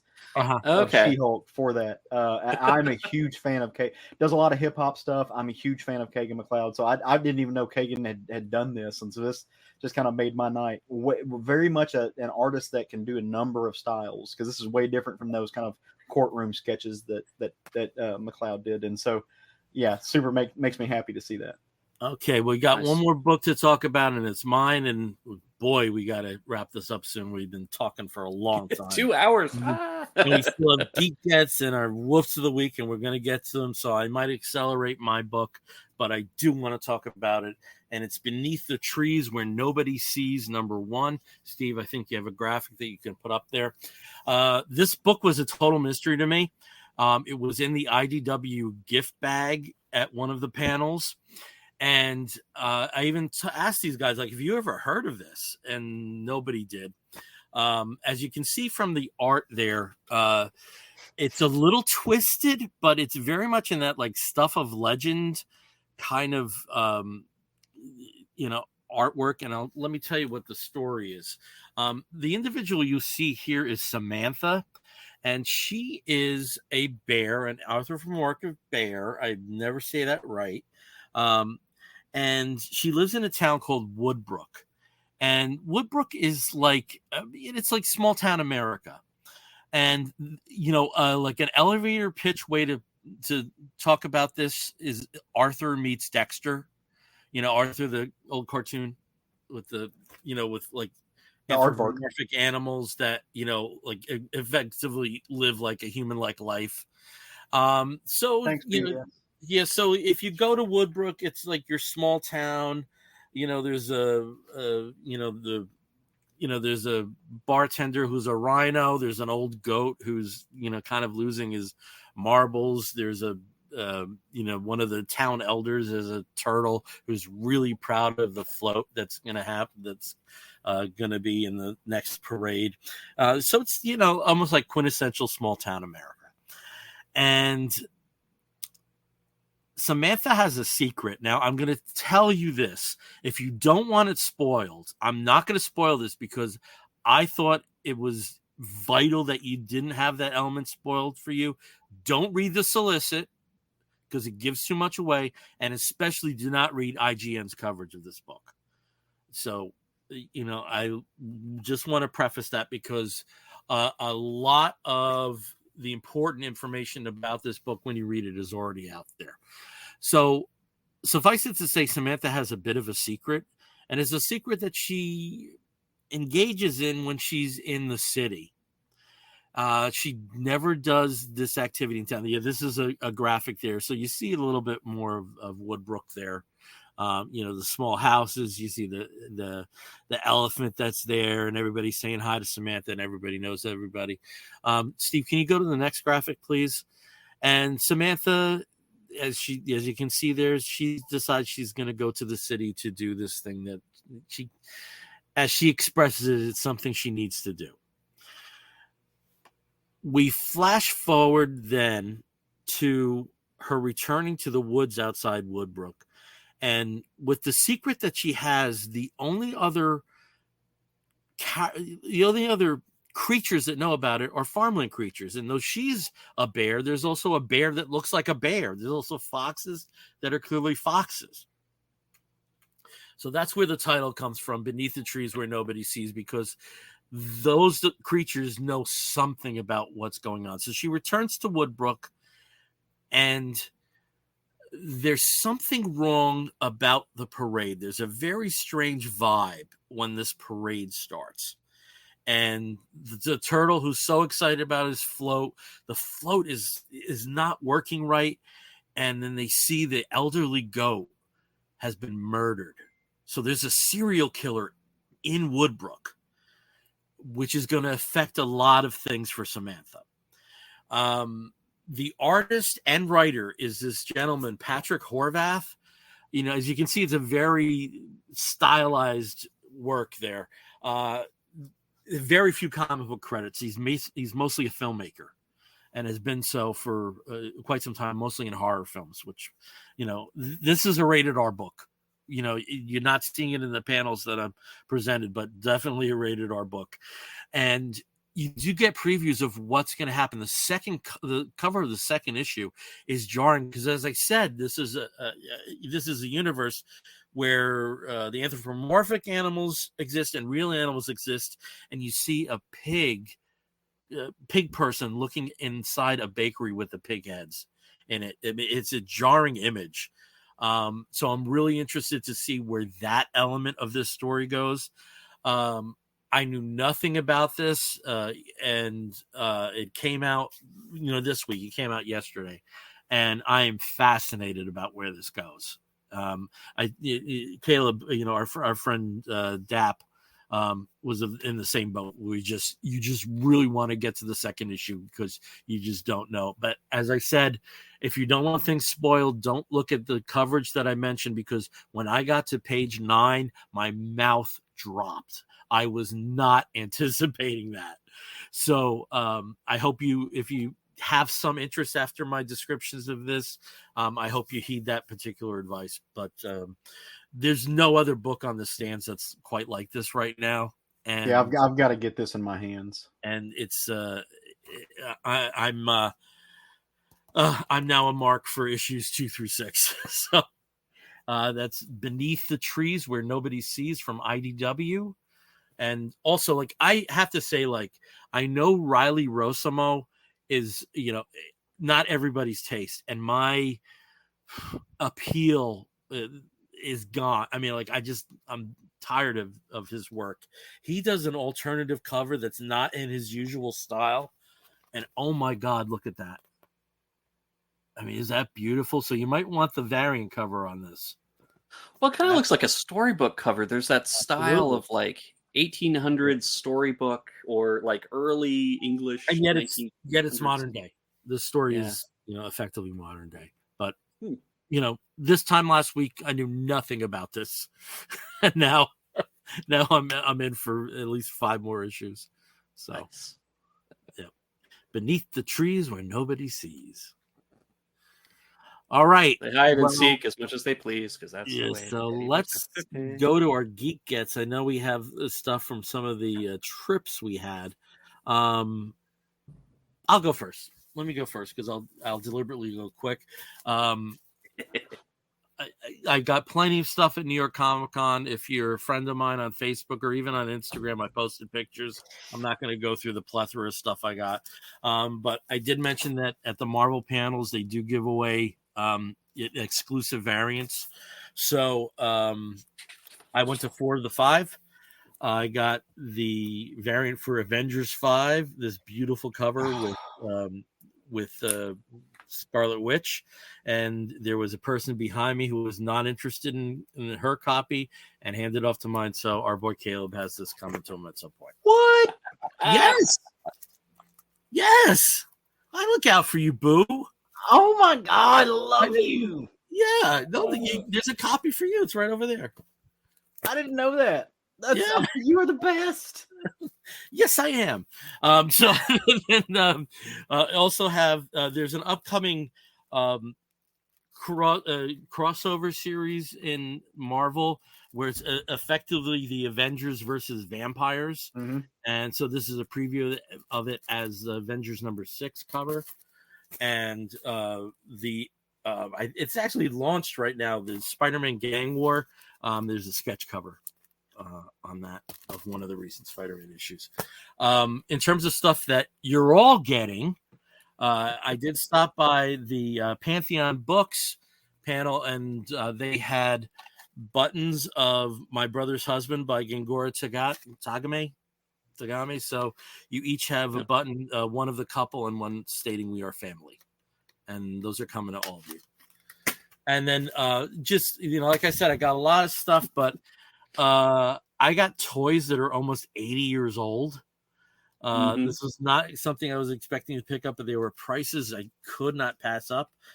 So I got the Flying Captain Marvel cutout. That's cool. From 1944.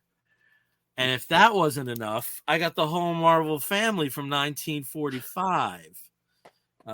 10 cents was the original price for this.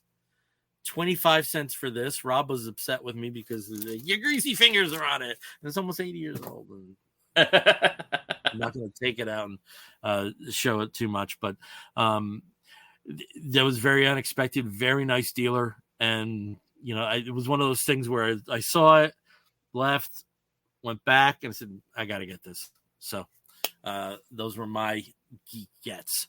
Let's go over. Steve, do you actually have a geek get? Because I know you're always like, I do have a geek get. I do have a geek get. Whether you know it or not, you have one right behind you with that beautiful poster of the wedding. Oh yeah, so the Invincible Iron Man, and of course, it's not like it's not like our LCSs give all of us posters, Steve. I get a stack pretty much every other time I go. He just hands me here's the latest, So I'm like, thank you. Which is kind of sad because I don't read a lot of Marvel, so I just have tons of Marvel posters for all the latest stuff that's coming out. That's nice. So I show it off for everybody else who enjoys Marvel. But yeah, I actually do have some. This is the year of getting Kickstarter stuff. Some stuff that I had kickstarted last year, and a lot of it's been coming in this year. And one of the big ones was the collected volume of Wasted Space from Vault Comics. Now, this is a series that I had heard of, but I didn't read at the time that it was coming out. But now I've got all of them, so I can read the whole thing. It's beautiful, beautiful hardcover. Came with just sort of a thank you card signed by the creators. And also just this, this nice poster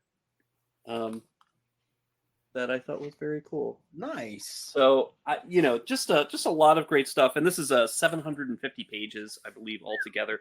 It has in the back a gallery of all the variant covers and things that they had. So it's definitely something I'm really excited to finally get to read. And this is one that took a while for them to finally get to the publishers because of a lot of the delays and publishing issues. But exciting. This just came in. So thick with 3 C's, huh? Yeah. We're going to move over to Caleb. But Caleb, I almost felt like I had to prove this to you that there's a copy for it. There it is. You are a sweetheart, and I appreciate it even before it gets here. Thank you. That is fantastic. So, in my adventures in and around Chicago, I picked up a couple of things, right? And also got one thing in before. But record store found this Ministry 12-inch singles from the wonderful years of 1981 through 1984. Love Ministry. Al Jorgenstein is every day is Halloween. He's a lot, but I think he's cool. I also got the new OTEP. If you're a fan of female-driven metal, and I've still got it in the shrink wrap, so that's why it's reflecting, right? But in the mail before I left, I got this. As you guys know, I've been talking about it, trying to learn how to play that piece of machinery in the back. This is the bass guitar grimoire, and it is full of all things just scales and will make me a better bass player. As far as literally anybody could make me a better bass player. At this point, I'm terrible. I picked up a copy of Linda Berry's Making Comics at a comic shop in Chicago. I forget which one, unfortunately, off the top of my head, but Linda Berry is an all-time great. You can only imagine where I picked this up, and I can't show you anything but the cover. But the Fun Book of Bondage that I picked up from our dear friends at the National Leather Archive and Museum. They had a copy of this, and I think this is from 2000. Yeah, so this is a couple years old now. This is from the grand year of 2000, and it's pretty nice. I also picked up this magazine, random thing. It's a couple years old, but I picked it up simply because it's got Howard Cruz, and so this is a copy of the comic book creator celebrating the life and the work of Howard Cruz. That's interesting because comic book creator is usually magazine size. That looks like album size. No, this is magazine. It is magazine. Okay. Yeah. So sorry. I was trying to show you, like, as far as just a regular comic book goes, this is standard comic book size. Okay. Yeah, it almost just the angle you had, it almost looked like it was an album size. I have a very quick question about the Ministry, the 12-inch mixes. Okay. Is that a double album? Because I remember the CD, it barely fit on the CD. It is, in fact, a double album. Two of the tracks are a little shorter than the original 12 inches. So, double That's okay. album. No, you don't always need 12. Anyway. So the cool thing, it is a double album, and also because I appreciate this, I sprung and got the aqua green, the colored vinyl. It's just good stuff, and it has Here Comes Halloween. It's got let's see, Every Day is Halloween, Nature of Love, All Day, Cold Life. There was a Halloween remix. There's a ton of it's Ministry, so a ton of remixes. Same Old Madness. I'm Falling, which is amazing. The Nature of Outtakes, which is just really cool mashup mix thing. Yeah. A lot of good stuff on here. Big Ministry fan. Love this. Was very happy to find it. And it's Chicago, which is the birthplace of industrial, kind of. Yeah. So you did see Ministry performed Revenge for the first time in like 41 years. Right? I did see that, and you and I actually had that conversation because I did not realize. I knew that he hated that album. But I did not know for more like why. And you, because you're Bill Zanowitz, you schooled me on his issues with the album and the fact that the producers were way too heavy-handed and made it into a new wave album, and that's not what he wanted. It's such a shame because as a new wave album, it's damn good. It is so good for what it is. And the drummer was great. Yeah. It's a shame that was basically his tenure, but I mean, I'll just remember hearing Stigmata the first time, and I was like, "This is the same band." Yep. But some cool stuff. Bryan, it's been a long time since you've shown off stuff, so why don't you take the lead. Real quick, I thought about this as I was talking. This is not from Japan, but I've been a fan of this art collective. I think it's two guys named the collectively Bear Pad Art. And I've been on their Patreon for a while now and getting like monthly deliveries. Have I showed you guys any of their stuff before? I don't remember. So these stickers, they're cartoon nudity, so I don't think they'll trip any censors. But they're really cute. They're little bear. They can call them bubs a little bit. I don't know if you can see the little floating bear holding a ball. They've got this guy hanging out, a little Starkers, with some stars. These two bubs floating. I actually have this piece up in our living room. These two bubs hanging out. But so you get like a sticker, and you get like a 12-inch by 12-inch poster. This month I'll cover his unmentionables, but this month it's a werebear, and real cute.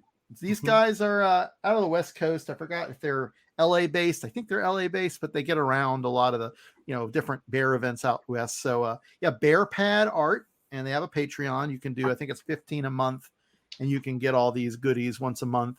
And then they do, like I said, installation pieces at bear events.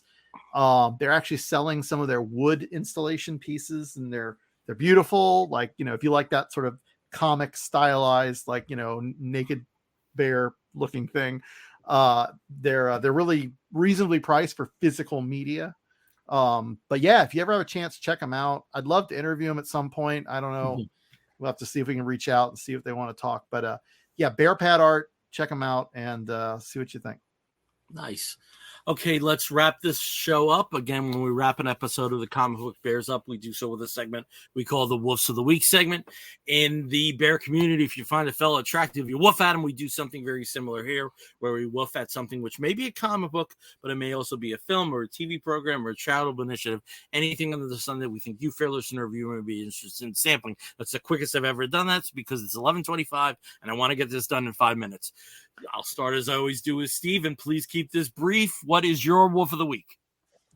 Well, Cy Spurrier several years ago wrote this great book series, 8-issue miniseries called Bodies for Vertigo at the time, and it has been turned into a Netflix series that just started today, the 19th. So if you have Netflix, check out Bodies. It's timey-wimey and involves a murder. So awesome. Nice. Over to Bryan. Bryan, what is your wolf of the week? This almost was a geek get, but I don't know if we've talked about it yet. Superman: The Harvests of Youth. Cena Grace's We written have to and talk about it coming tomorrow. Yeah. okay, no, and we will. I'm halfway through it. Cena's on a book tour right now. I'm trying to get him out here to Seattle. Cena's this is really important because not only is it a pretty major publication for him from I think it's Penguin Random House, but obviously DC. It's DC. It's just they have the they have the larger distribution on that. Right. Oh, that makes sense. Yeah. So anyway, but this is a YA graphic novel written and illustrated by Cena. This is his best illustration work to date. I've never seen anything look as gorgeous. I mean, his work is great, and I love his autobio stuff a lot, as we've talked about many times. But like this is so beautiful and such a great story. So yeah, we're going to talk about it. I know, but it's out now. Harvests of Youth. Go get it at your fine retail establishment. Yeah, let's hope for that, because some of those books, like the Cami Garcia written Raven, that sold over 400,000 copies. So let's hope that enters that kind of stratosphere. All right, over to Caleb. Caleb, what is your wolf of the week? Well, I don't know how I follow that, but I'll try. So my wolf of the week goes out to one of my favorite bands, also a hallmark of bear culture, and that is the band Judas Priest. Judas Priest announced last week that they are putting out a new album. Rob Halford's in his 80s, close to 80, if not 77. 70. Okay, yeah, 77, right? So is still putting out metal albums, right? And today their new single dropped. So go on the listening device of your choice and listen to the new single "Panic Attack" by Judas fucking Priest, and check that out and get ready for the new album. He's younger than I thought. 72. So okay, 72. Okay, 72. Oh, he's only a couple years older than my dad. I think KK is 77 because KK that made I knew one of the band members was close-ish to 80. Yeah. So okay, but still 72 and making metal and still touring like a monster, right? Like, just hats off to him. Not only a metal pioneer but a gay metal pioneer. So I fucking love that dude. I've got my little. He never leaves my side. I've got him.